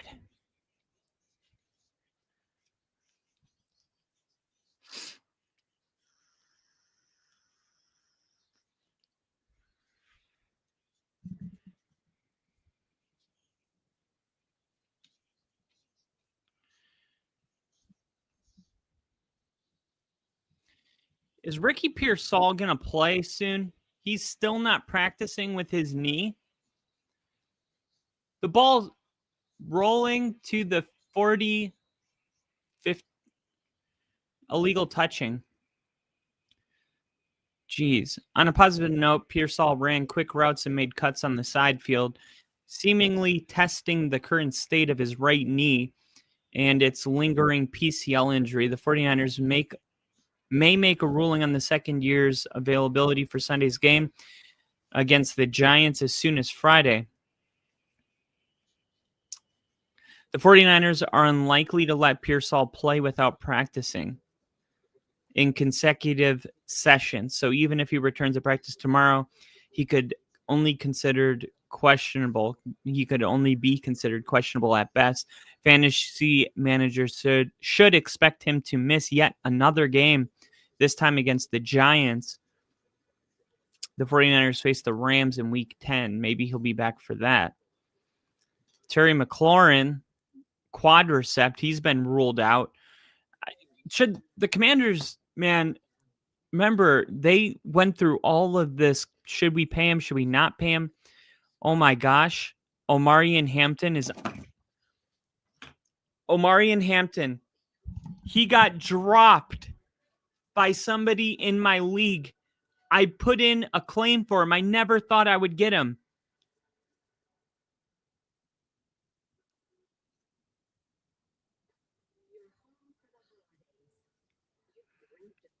Oh my gosh.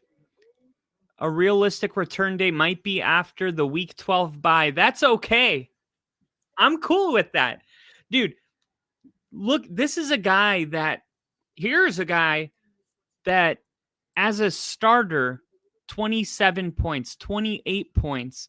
Then he got injured. But dude, when he gets back, my team is now going to have Christian McCaffrey, Jonathan Taylor, and I'm going to be able to flex Omarion Hampton. My receivers are it's going to be Ricky Pearsall.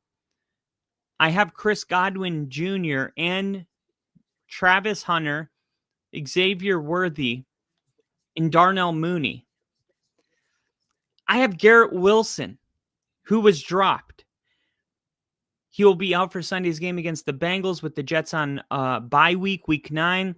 His next game will likely be November 9th against the Browns. So I'm going to have Lamar Jackson, Terry McLaurin, Garrett Wilson, or Chris Godwin, or Ricky Pearsall, whichever one is emerging or has the best matchups. I mean, look at my receivers. Xavier Worthy, Travis Hunter, Darnell Mooney, Garrett Wilson, Terry McLaurin, Ricky Pearsall, Chris Godwin Jr., and Christian Watson. So whichever two receivers I want to go with that week, then Christian McCaffrey, Jonathan Taylor, and Omarion Hampton are my running backs. Wow. And then, of course, Lamar Jackson's my quarterback. Lamar Jackson, Xavier Worthy, Lamar Jackson, Garrett Wilson, Xavier Worthy, Christian McCaffrey, Jonathan Taylor, Omarion Hampton, Dalton Kincaid, Chase McLaughlin, Green Bay's defense. Yeah, this is a championship team. I just need to get to week 12, but right around week 12, my team's going to be unstoppable. I mean, how are you going to stop a team with CMC, Jonathan Taylor, Omarion Hampton, Garrett Wilson, Lamar Jackson, Xavier Worthy, Travis Hunter, Terry McLaurin, Ricky Pearsall, even Chris Godwin Jr. when he comes back? Wow.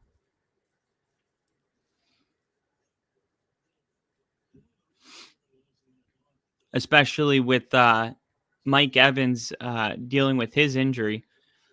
But I cannot believe Omarion Hampton is on my freaking team. I can't believe that.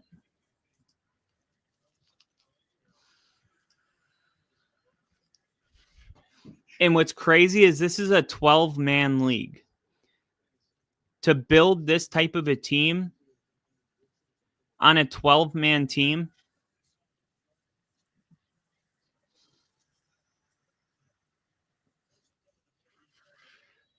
Lamar Jackson looking, firing downfield. Yes! Yes! Zay Flowers. Boom! And I just won $60. Look, I couldn't believe it. Parlaying Jalen Waddle and Zay Flowers to each have a 20-yard reception. If I was a millionaire, I would have put 10 grand on it to win 10 grand.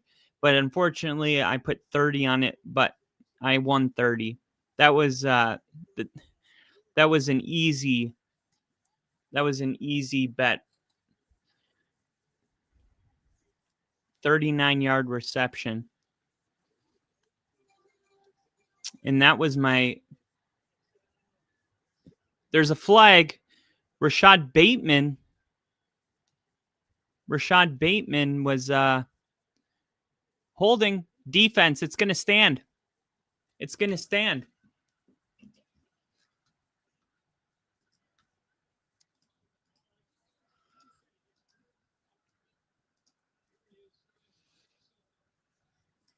And here it is.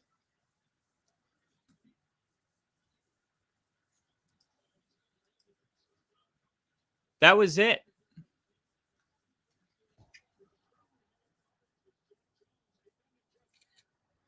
Actually, I wanted it to show the whole thing.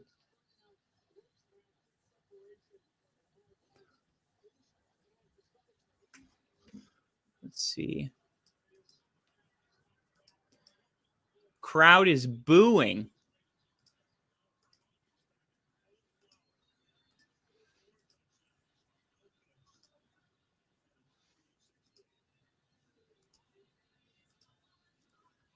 Here's what, there it is. The bet of the week for me, like I said, this was definitely one of those where I was like, man, I wish I was like a billionaire where I could just be like, let me drop $1 million on Jalen Waddle and Zay Flowers to each record a 20-yard reception. It's like, sir, you've won $1 million. Thank you. Easy. Like, that's how I would bet as a billionaire. Like, I would not be betting these ridiculous 19-leg parlays. You know what I mean? I would just be betting like right here. Let me take two very likely events and put them together to get plus 100 and put a large chunk of money on it. And you know what? Then you take that $1 million and you put it in the tank, and that is your cover money for future obvious bets. Oh, I'm going to put $100,000 on this. It didn't hit. It seemed like a guarantee, but it didn't. It's okay. I got $1 million in the tank for these crazy scenarios where these obvious things don't hit. That's how I would do it.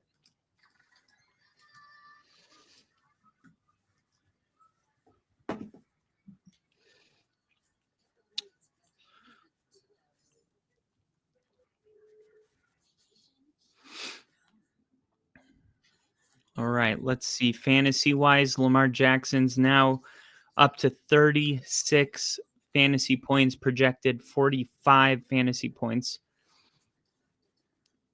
And now I'm projected 137 points. How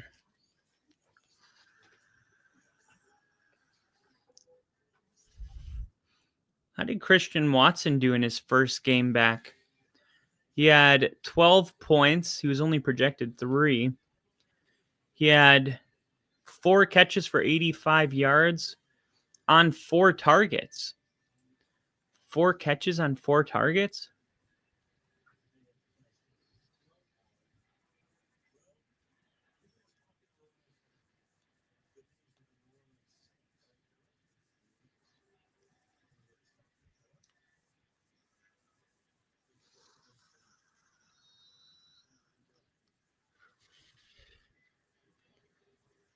Let's see. This is crazy, man. The team that I've built, I will no longer be looking at the waiver wire. That's the point you want to get to with the team, is when you're like, I no longer am interested in the waiver wire. And with Dalton Kincaid, the bye week is over. The bye week is over. And I think, I'm going to have to drop somebody to get a kicker because my kicker's on a bye week. And this is the last week where I have to drop. I'm thinking about honestly just starting a kicker on a bye week because, I'm projected to win by 40 points. I think I can afford, I don't want to have to drop a TJ Hawkinson, a Garrett Wilson, a McLaurin, a Pierce Saul, a Watson, an Amarian Hampton, or a Godwin. I don't want to have to drop one of those guys just to get a kicker because my kicker's on a bye week. But that's how you know your team has officially gotten to the point of the season where you're no longer looking for a waiver addition. And the Dolphins are going to have to go. Is there a better team though at giving that backdoor entry? I mean, the Dolphins are the worst backdoor. I mean, the plus 22.5.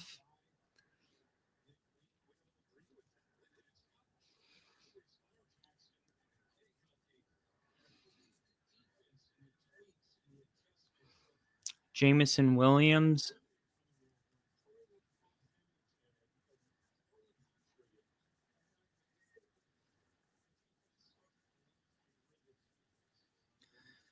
Ooh, by the way, Lions offensive coordinator John Morton said I failed him when asked about Jameson Williams' production this year. I looked at everything as far as that. I'm going to do a better job with that. But there's been opportunities where it just didn't happen. It's not like we aren't going to try to target him.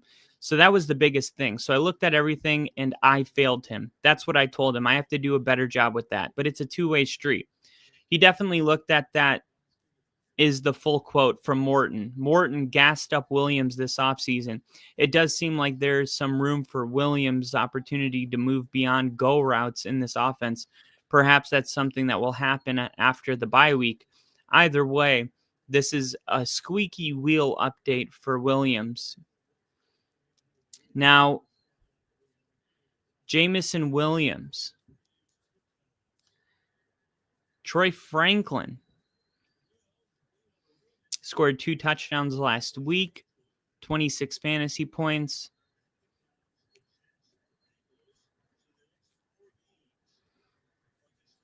Then you got Theo Johnson. I've been thinking about Theo Johnson as somebody maybe I would pick up.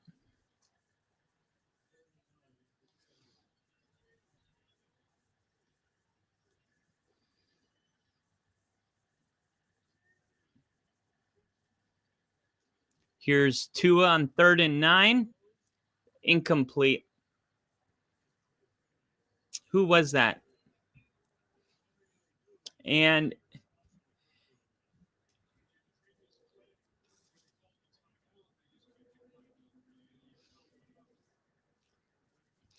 I mean, the Dolphins, man, 6-28.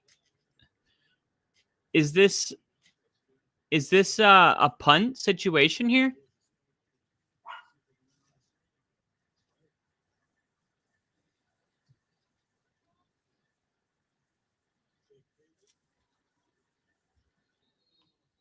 Is this a good time to punt, do you think?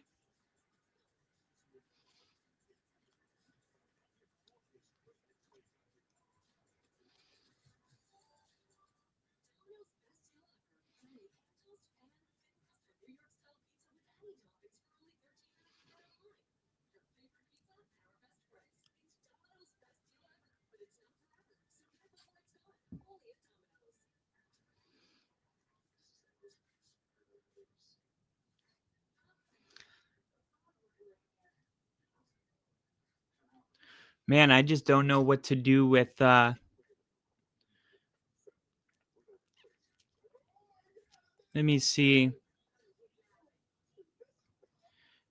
Fantasy lineup landmines.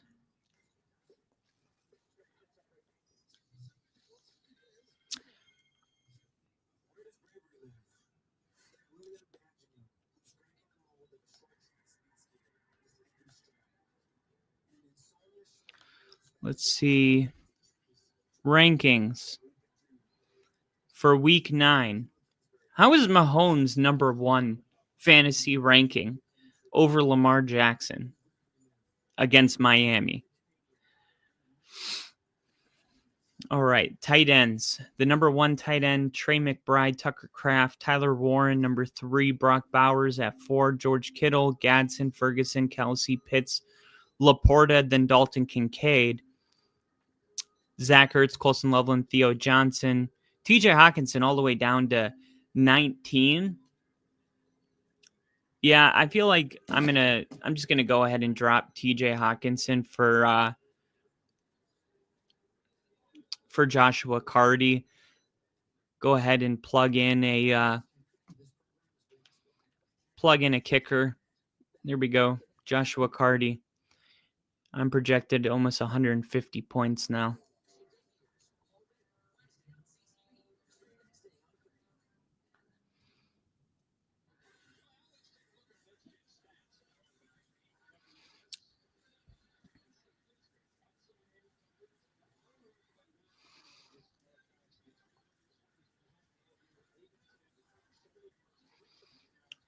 And another wide receiver I'm looking at this week is Darius Slayton.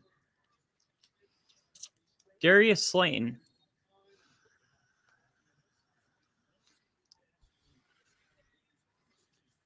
Wan'Dale Robinson's going to be the wide receiver 1 for the Giants. But Darius Slayton. Here's Derrick Henry on a pitch. Look at Derrick Henry go. And this crowd is about to get very aggressive.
They're playing Tampa Bay this week. You okay? Mary?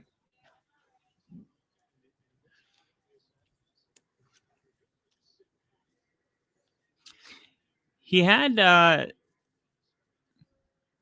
18 points against the Chiefs. Jamison Williams, 6 catches for 66 yards and a touchdown. Then nothing against Tampa. He had 2 targets, no catches, no yards. Then a bye week, week 8. And now they're talking about, making him the focal point. Lamar Jackson going deep. That was intended for Hopkins. And the defense for the Dolphins hasn't been great, but they've been good enough. Who's got more upside, do you guys think, for the rest of this season? Jamison Williams or Christian Watson? One of the unsung stories of the past 3 weeks has been that the Ravens D has come to life. Yeah, it's in my ticker. It is in my ticker, actually, specifically. Where is it? Here it is. Baltimore, 2 highest game. Miami in 2019. Baltimore, blah, blah, blah. Here it is. Baltimore allowed 16.5 points per game over the last 2 games. 35.4 points per game over the first 5 games. So the first 5 games, they averaged defensively giving up over 35 points per game. Their last 2, they've only allowed 16.5. And I couldn't agree with you more. I thought that was the major storyline going into this game. I'm going to drop Christian Watson for Jamison Williams.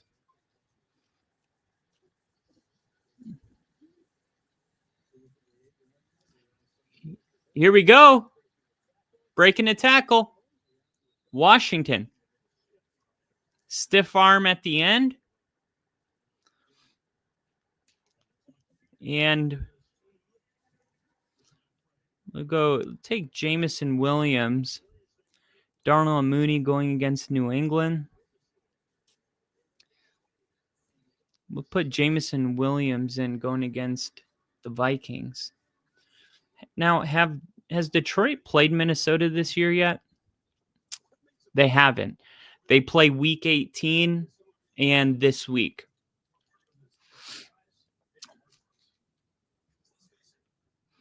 But we've seen two weeks where Jamison Williams has been targeted.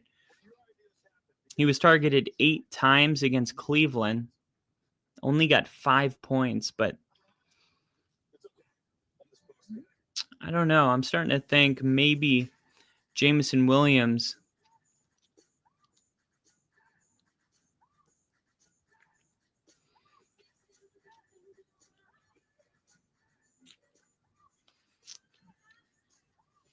pick up Jamison and drop Ricky Pearsall. That's a terrible move. That was a terrible move by that guy.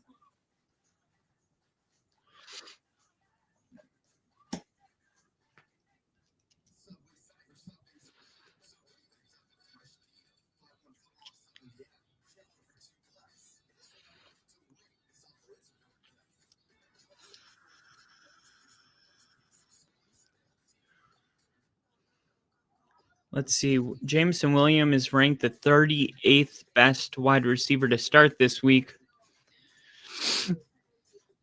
Right by Josh Downs.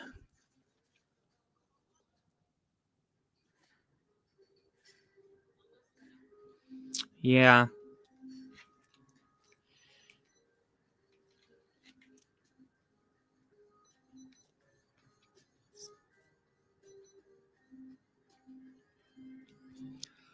Let's see. You know what's crazy is if I didn't start, I had 2 guys last week starting on my fantasy team that didn't play. And because of that, because I had Daniel Jones on my bench, I thought Lamar was going to play. I realized on Saturday he wasn't, but I forgot to take him out. But if I would have swapped Daniel Jones in, I would have won last week. But if I would have won last week, my waiver priority would have been way at the bottom because I would have been tied in first place in my league. So because I lost, I got Omarion Hampton, which, at the end of the day, like, I will take a loss for Omarion Hampton because really, I know I'm going to the playoffs, but can I win it all? And that's what matters, more than the record. Fourth quarter, Tua, Dulcich connect on the first play of the fourth quarter. And see if the Dolphin fans start leaving the stadium. Play for pride. That's what a Dolphins fans sign said. 2nd and 4, 14 minutes, 30 seconds left in this game. Tua, quick throw. That's going to be a first down. Obviously got to move quick here. A quick touchdown in 2-point conversion. Bring it to a 2-possession game, with, say, 13 or 12 minutes left in the game. That's a ball game. And that was a drop in the bucket. Devon Achane with an amazing catch there. That was an amazing throw and catch by Tua and Achane.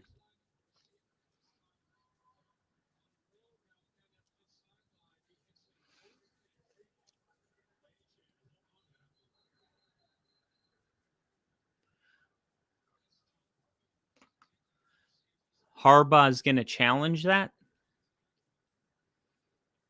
It looked like a catch to me.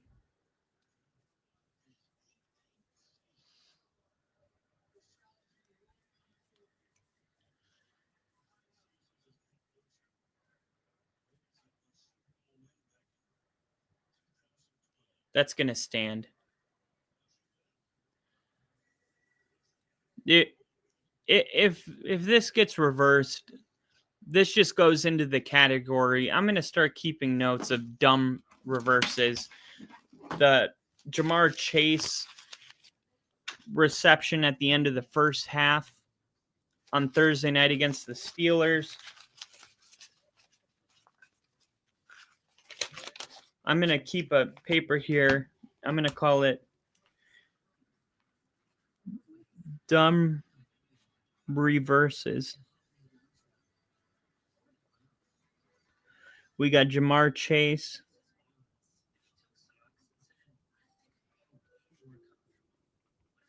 End of first half versus Pittsburgh.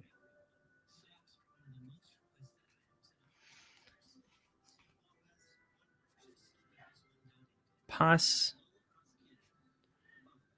Achane.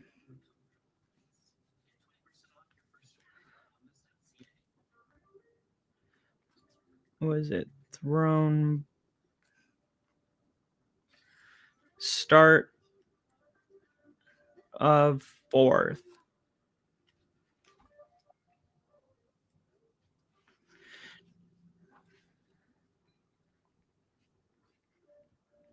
Baltimore challenge. Was it 14:30?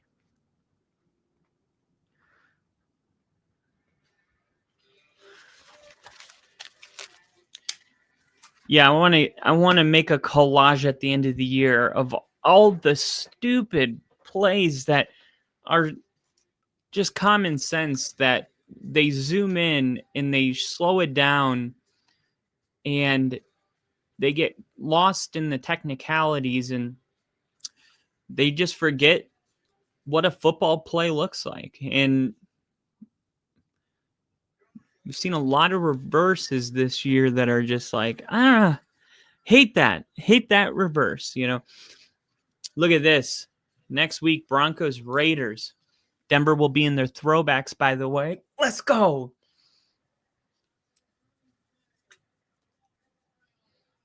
Yep, they reversed it. They reversed that. What? What do you mean? The ball moved a little bit, but his hand was still underneath it. No, he didn't. I don't care what they say. He did not lose control. Another stupid bullshit call. Greg Dulcich with a quick 8-yard gain. The ex-Bronco.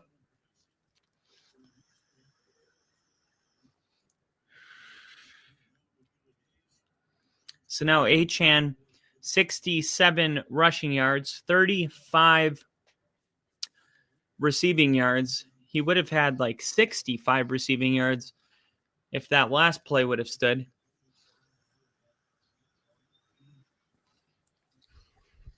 Largest deficit at home since 2021. Oh my gosh. And Tua just put the ball right into Roquan Smith's hands. He is so lucky that wasn't intercepted. Look at this. Look at. What are you doing? How does that look? How does that look like a good decision? Roquan's just sitting there.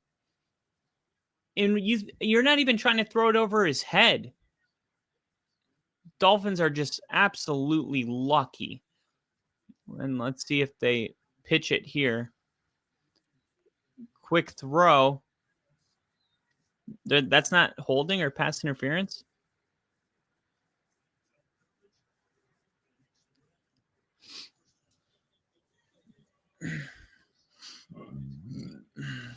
Let me see this again. That's Kyle Hamilton. I mean, that's clean. That's clean.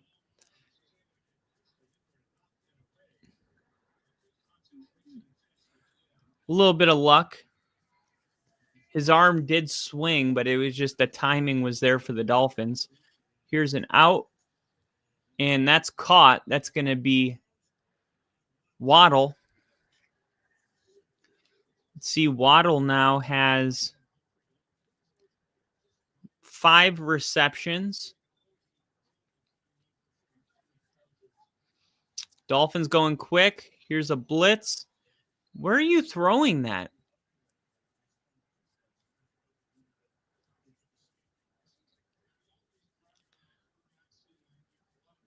Terrible throw. Terrible throw.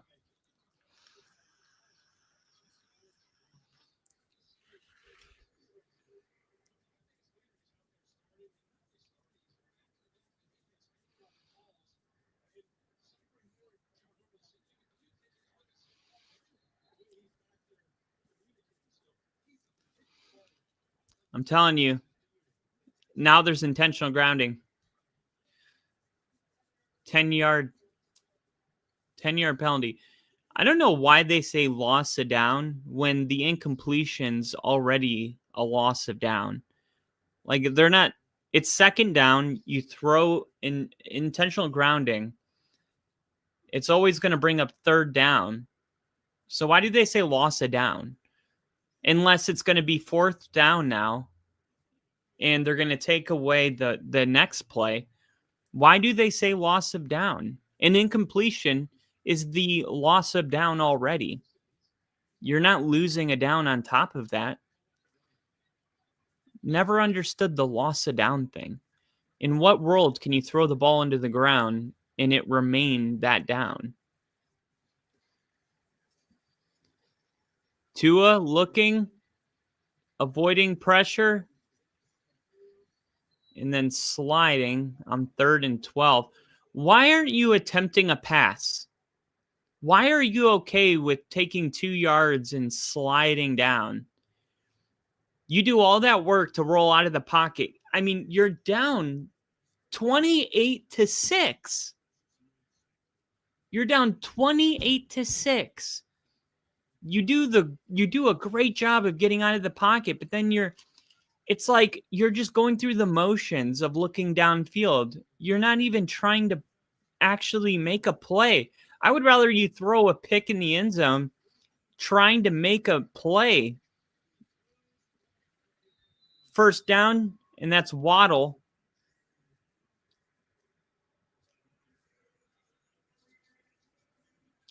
6 catches, 82 yards for Waddle now.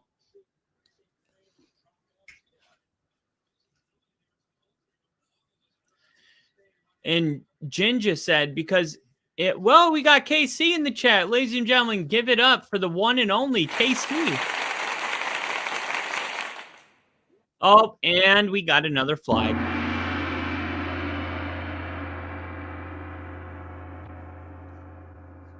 But this one's actually going to be on the Ravens, which means the Dolphins are going to at least have a chance to knock this down to a 2-possession game. And Jen just said because if it was offensive pass interference, it would still be second down instead of going to third. If it was an offensive pass interference on the intentional grounding. But offensive pass interference. Wait, if it was offensive pass interference.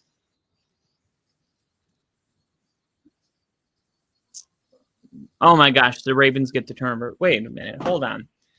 If it was offensive pass interference on the intentional grounding, but how would that be? Intentional grounding means you're throwing it and there's no receiver in the area. So you're saying like on the other side of the field somewhere, there happens to be a pass interference on the offense?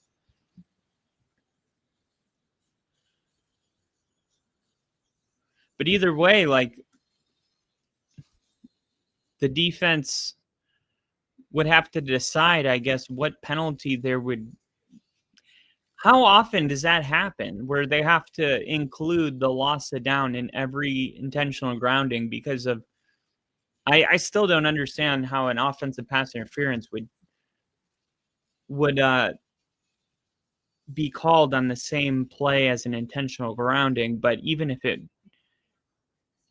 did get called,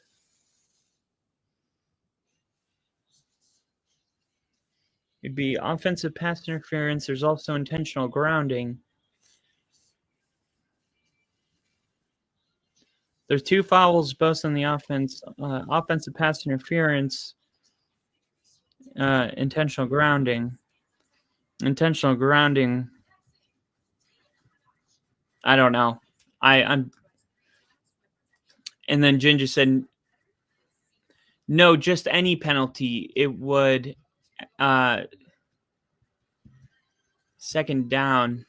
Grounding goes to third and a penalty. Oh, okay. Okay, I get what you're saying. You're saying like if it were holding, it remains second down. If it's, any penalty offensively, it remains that down. So this is unique that you lose the down and you get the penalty, which I get. I guess my point is in any time an intentional grounding gets thrown, it takes like 20 seconds to call the penalty. All right. The back judge has to come up with the side judge, and then they have to talk, and then they conference up and they say, did you see a receiver? And then after about 20 seconds, then the penalty gets thrown. And I guess what I'm saying is by the time the penalty gets thrown, the graphic has already gone, from second down to third down.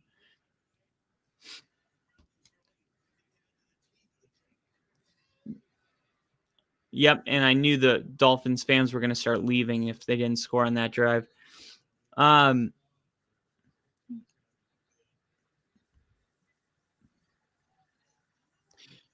Yeah, that's what I'm trying to say.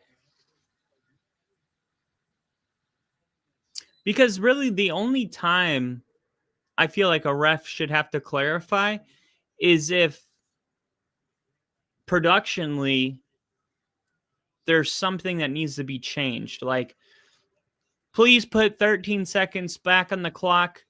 1 minute, 30 seconds at my whistle. Like, I get that. But in this case, they've already removed it from second to third down.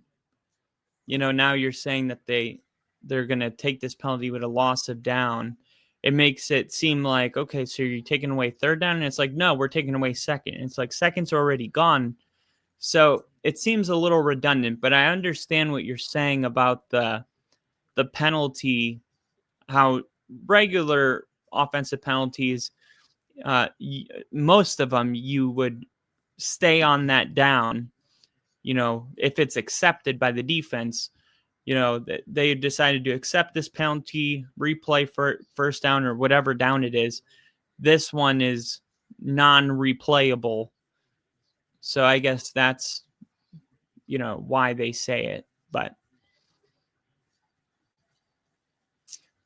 oh, look at that. That's what Lamar, look at that. Lamar has two guys.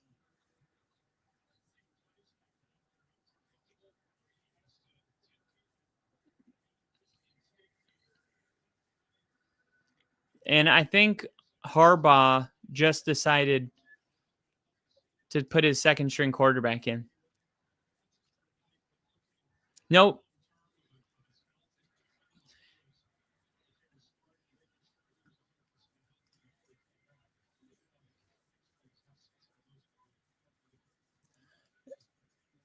When you put your popcorn tub over your head, depression has set in. Lamar, yeah, why is he in the game?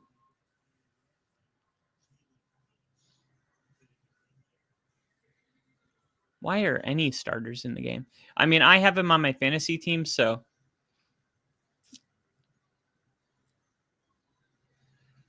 Lamar just, he used to not get sacked so easy.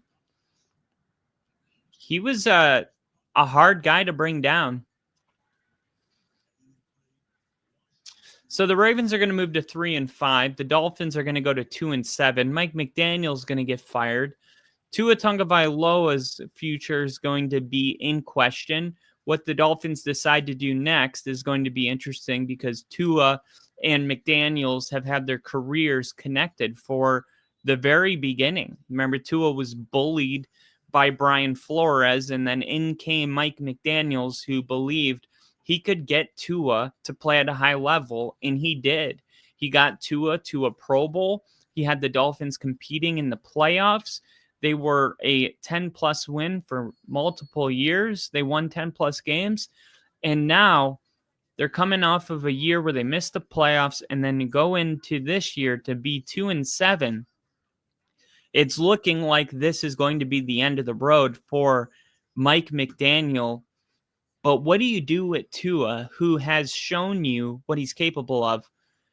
Is he just one of those quarterbacks that's capable of playing at a high level when everything is going perfect around him? Is that the same with Brock Purdy and some other quarterbacks, that when the situation is perfect, he can do it? But when you need him to put the team on his back and say, let's go, is he one of those quarterbacks that is not able to do that? I mean, you've already got him under contract. Mike McDaniels pounded the table for Tua to get this contract. So if you get rid of one, do you have to get rid of the other?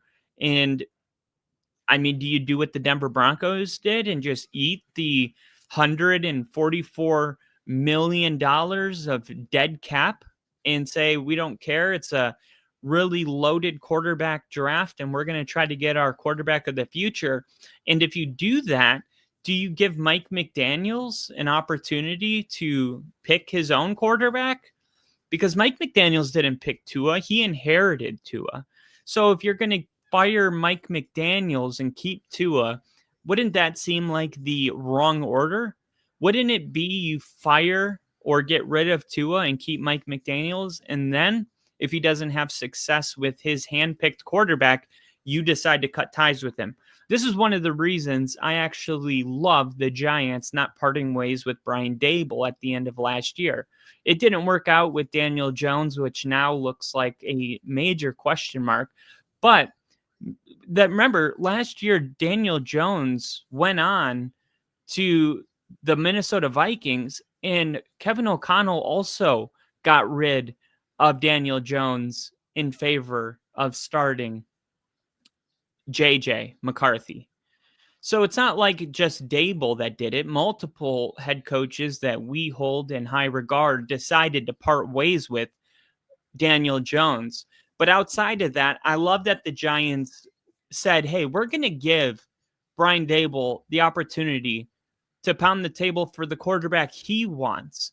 Because just like Mike McDaniel didn't pick Tua, Dable didn't pick Daniel Jones. He inherited Daniel Jones, and he got him to the playoffs, and he even won a playoff game with him. But then that success kind of fizzled away, it fizzled out, and that is exactly what happened with Mike McDaniels and Tua. He inherited Tua. He took a quarterback that had no success, got him to a 10-win type of performance, playing at a Pro Bowl caliber level, but ultimately it wasn't sustainable. And it was almost like they caught a spark, but couldn't hold on to the flame. And look at what Dable's done with his hand-picked quarterback with Jackson Dart. All of a sudden, Jackson Dart's looking like an absolute steal. He's got everything that you want out of your franchise quarterback. And in a year where everything is seeming to be like over for the Giants, right? They're not a serious contender. The Giants can at least go to bed at night knowing they have their quarterback, and they have Brian Dable to thank for that, because you can build around a team with a franchise quarterback. What you can't do is have a quarterback that is not truly a franchise quarterback, pay him like a superstar, and then try to build a superstar team around him. You just can't do it. You have to have a rookie quarterback that is the franchise, and then you can build around him, or a true Patrick Mahomes that you pay, and you can settle for having a bunch of wide receiver threes around him, because Mahomes is going to get the most out of those players. But we know that you can't overpay for mediocre at the quarterback position, as Tua throws another interception. This one being returned to the 20, to the 30, to the 40. Thought about sliding, then he finally goes out of bounds at the 40. There's a flag, but it looks like it came in on the return. We know that overpaying for mediocre at the quarterback position never has brought in a Super Bowl to any team. It does not work. You can get to a Super Bowl with a mediocre quarterback as long as you pay him like a mediocre quarterback and invest in the defense and superstars. But this is where the Dolphins are at right now, and I think it's only fair to Mike McDaniels that they go into this offseason with a top 5 pick, which is where this team is headed.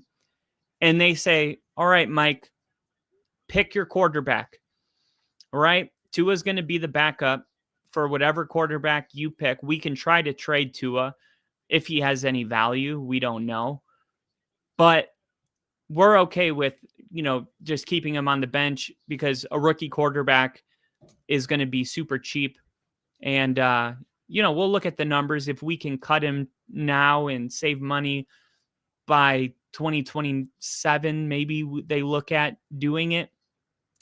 But regardless, I think the right thing to do is to go ahead and give Mike McDaniels the opportunity to pick his own quarterback and see what he can do from there. Because look at what that's done for the Giants. I mean, you could fumble the next 10 years away looking for a quarterback. The Broncos went through so many Brett Rippins and Case Keenums and Joe Flacco's and quarterbacks that if I named, you wouldn't even know, right? Brandon Allen, and then finally Sean was like, Bo Nix, and it all ended.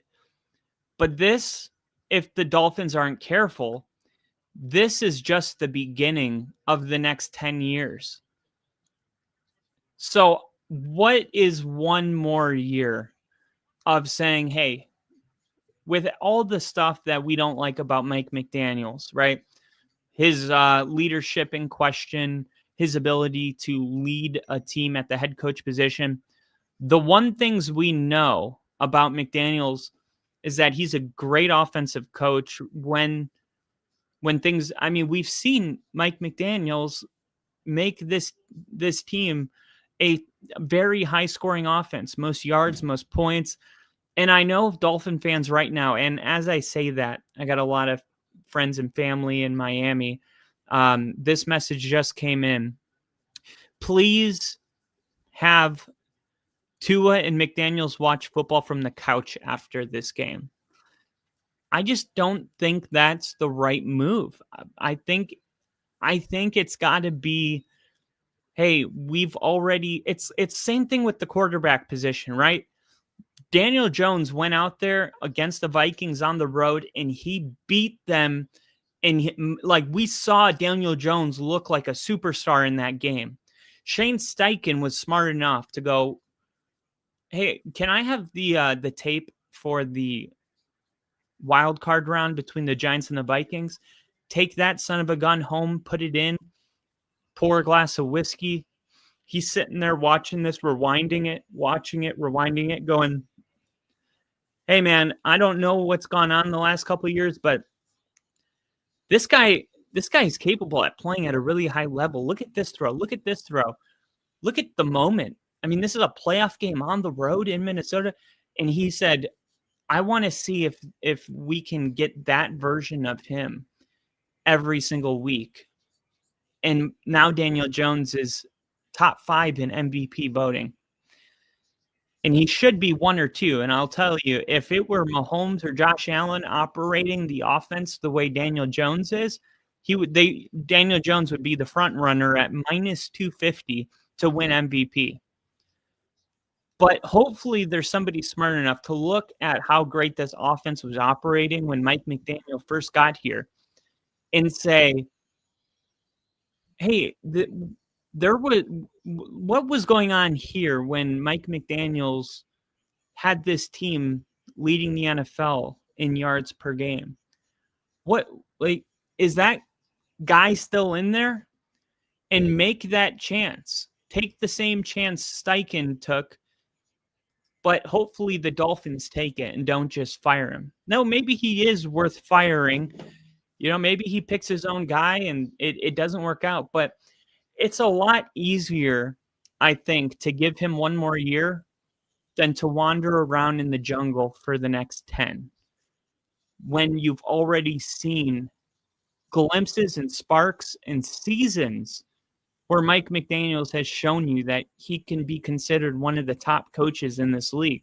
I think people forget just 3 years ago, Mike McDaniels was considered a top 5 coach in the league by many people. Every time he was on TV, there was like some kind of special revolving around his personality. And it just shows you how fast people will bury you if things don't go well. 3rd and 1 for the Ravens are in the tush push formation with Mark Andrews under center. And it's going to get them the first down.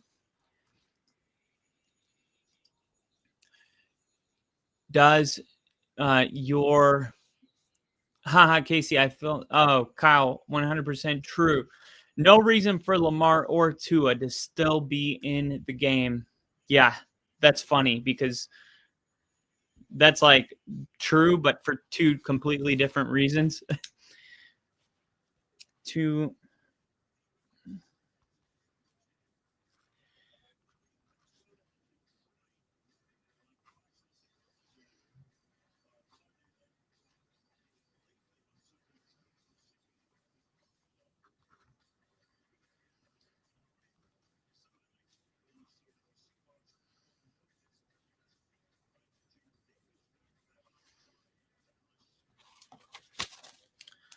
All right. Oh, we got another double header coming up.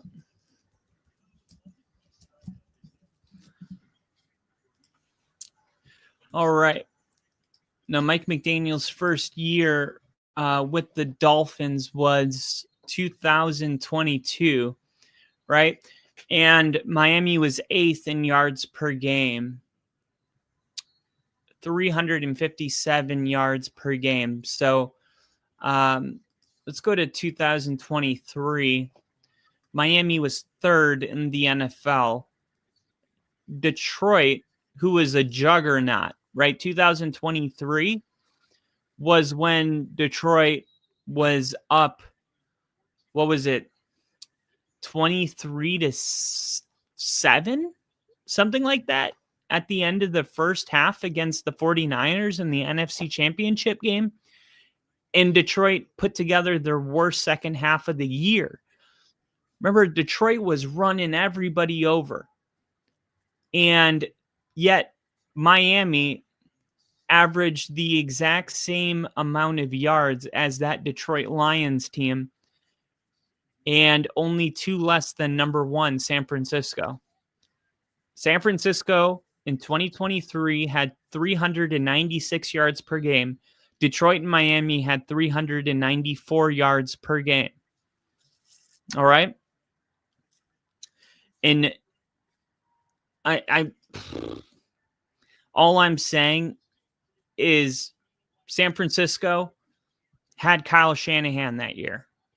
Detroit had Dan Campbell. Dan Campbell just lost Ben Johnson and his defensive coordinator in Aaron Glenn.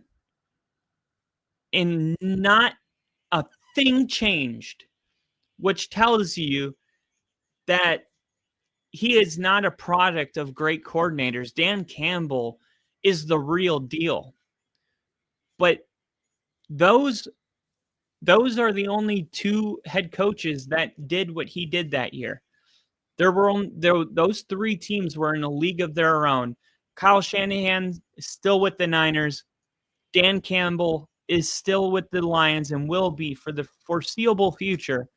And Mike McDaniels, it seems like his future is up for debate, but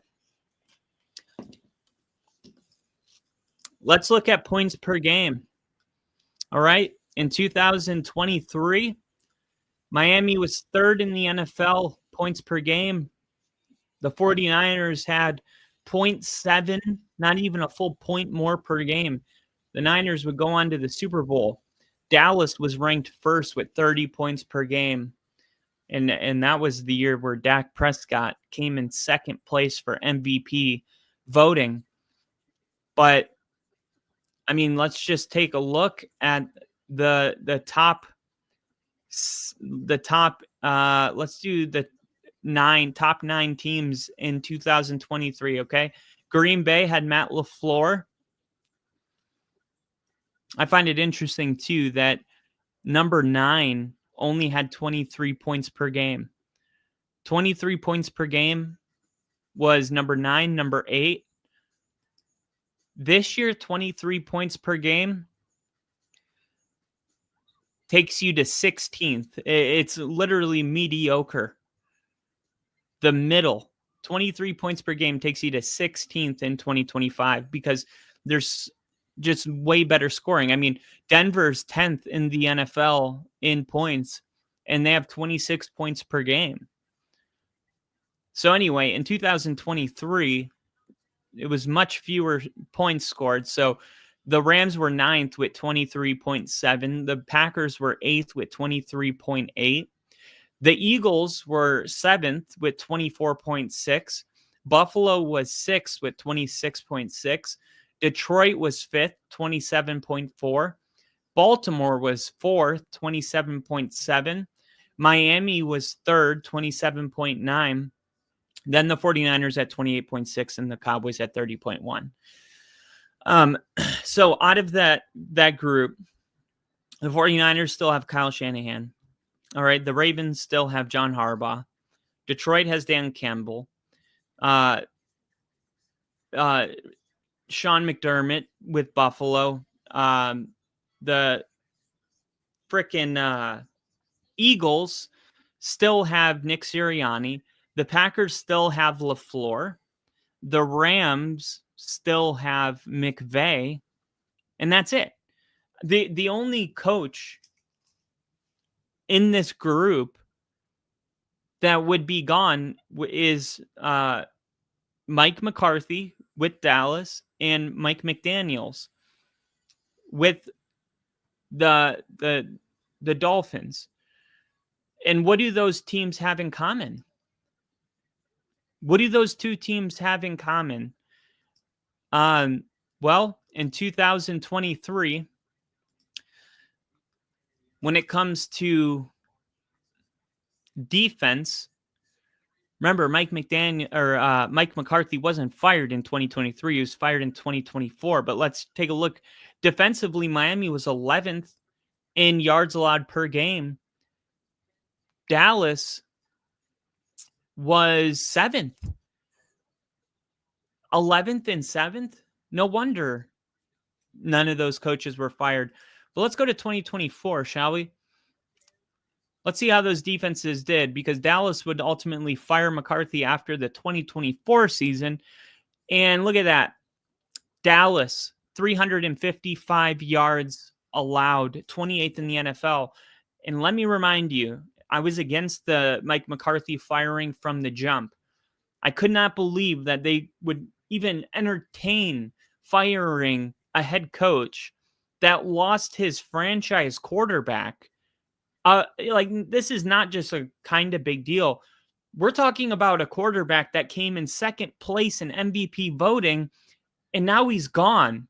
Of course, the Cowboys sucked it up in 2024. They didn't have their franchise quarterback. What would happen to the Chiefs or the Ravens? Look at the Ravens without Lamar the last couple of weeks. This is insane. So, I'm bringing this up saying Mike McCarthy's the only other coach that has been fired, but I don't agree with that one either, right? I don't think if you're rocking top 3 numbers in the NFL at offense, I think there's a bigger problem going on that we need to figure out. Because it would be one thing if Mike McDaniel hasn't shown you yet, but he has, man. He's done things that only Dan Campbell and Kyle Shanahan have been able to do. And defensively, Miami in 2024 was 6th in yards allowed per game. They were 6th. This year, right? This year's been really bad, right? They're 23rd. This is their worst year defensively. And Mike McDaniel's an offensive guy, right? But the offense isn't looking good either. But I think Tua is just not playing at a high level anymore. But Mike McDaniel's never wanted Tua. He was inheriting Tua. So I know I'm beating a dead horse here, but there's the context that I just showed you. No other team has even entertained firing their head coach out of this group besides the Dolphins. And why? Because of a bad year, right? And how many, remember, they were like, oh, you didn't have playoff success. The dude had to start Skylar Thompson against Buffalo. And he still put up what was the final score of that game? 28-31? A real nail biter all the way to the end with Skylar Thompson. Look, this is why the fans should not make decisions. They're emotional and they don't know what the hell they're talking about. They just want to get rid of everything. Let's just start it all over. Not you got to make sure that you're not throwing away the 2025 MVP on your quest for a new quarterback. Because that's exactly what happened to Daniel Jones. And that's exactly what, Kyle Shanahan's going to go somewhere else and succeed. It will happen. I think the Dolphins should figure out what's going on with our defense. Where is it weak? Let's get rid of Tyreek Hill. Let's get rid of these costly weapons. Let's get the right quarterback in place. We got a running back. I like Jalen Waddle. All right, let's get this offensive line, a little more shored up front, and let's bring in a Drew Allar or an Arch Manning or somebody that Arch Manning looks bad so far, but let's bring in a quarterback Mike wants, and then after that season, we'll take a look and say, what does this team look like with a quarterback that can actually see over the offensive line, or when they're on the 50-yard line at the end of the first half, he doesn't have to pretend to take a sack because he doesn't want to embarrass himself because he can't throw a 50-yard Hail Mary. What would a Mike McDaniel's offense look like with a real quarterback? I think it's worth asking yourself that, because Tua has a lot of limitations, and he's already a quarterback that has missed 60%, of his career due to concussions. Mike McDaniel's is getting a raw deal, and I think you guys are blind if you don't see it. I mean, he's got players jumping off sides on 4th and 2s. I mean, they're undisciplined, and you could say that's on coaching. Sometimes it's on coaching. Sometimes it's on players. Look at Vic Fangio. He's like, those players just aren't focused. And yeah, I agree. Coaching is where the tone is set. But I think sometimes, like Sean Payton calls it, getting through the 3-year, if you can get past year 3, then you're in the club of like a legitimate head coach. But most head coaches actually don't make it past year 3. And I think with Mike McDaniel's, like, okay, why is that? Because you make a lot of mistakes your first time being a head coach. Well, wouldn't it be cool if like they gave him an opportunity to learn from his own mistakes without firing him? It's like, hey, you tried to be their buddy. It didn't work out. You sat courtside on the Miami Heat games. You can't be their friend. I feel like Mike McDaniel's has learned a lot in the last couple of years, and I think they should give him a chance to try to create a new culture.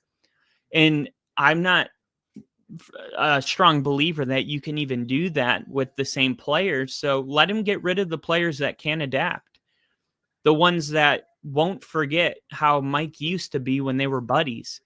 Cut him, get rid of him, trade him, and get a roster that will fully buy in to this new Mike McDaniel's and his new culture with his new quarterback. I think you can bring a lot of fresh energy without firing Mike McDaniel's. But that's my rant for the day. The Ravens get the win, and it was not a close game. It was a blowout all the way. Again, the story is going to be about Tua, and it's going to be about McDaniel's. And for the Ravens, they get Lamar Jackson back. He scores 38 fantasy points. He has 4 passing touchdowns, only 5 rushing attempts for 15 yards. So wasn't much of a factor running the football. But overall, I'm sure the Ravens are happy to have him back, because a 28-6 win, but it looked pretty effortless. You know what I mean? It did not look like – it looked like the Ravens have a lot in the tank. It was his first game back, and it kind of looked like that. I expect the Ravens to start winning a lot of games now, and honestly, they probably are going to be winning their division in 5 weeks. And it's a shame that Pittsburgh's defense decided that they're going to forget how to play football this year. In their last 2 weeks, they're the worst in the NFL in points and yards allowed. And that includes teams like the Bengals. Like they're atrocious. And because of that, the Ravens are going to end up coming back into this division. And the Ravens next couple games, remember Minnesota, Cleveland, the Jets, and the Bengals. Minnesota, Cleveland, the Jets, and the Bengals.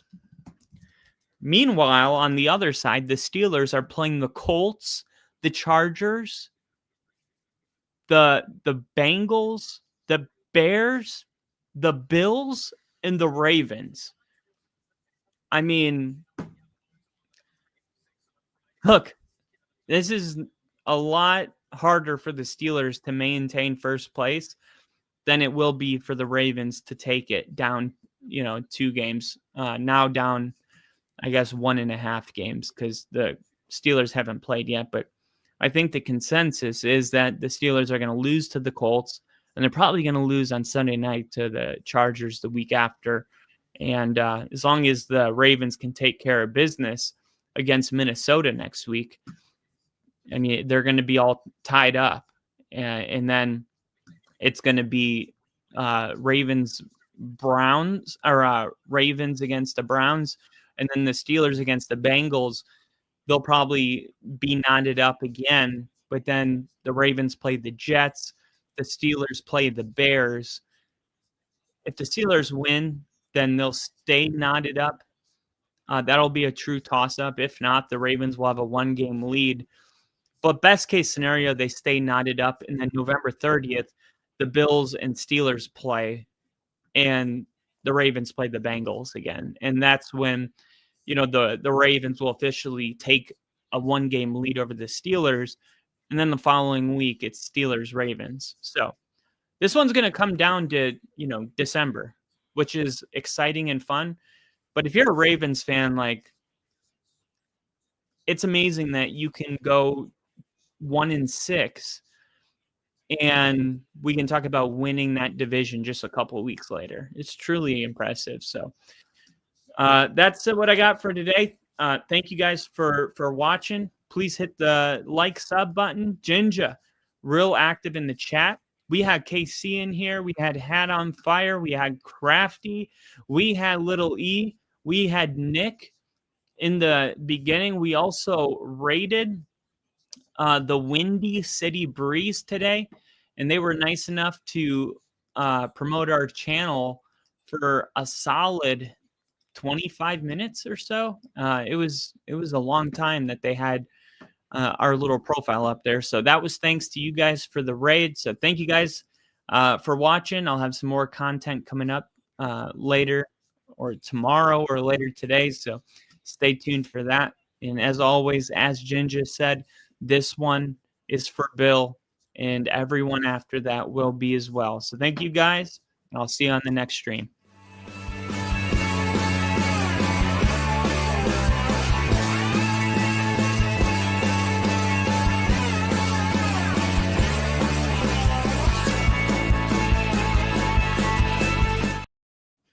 I forgot.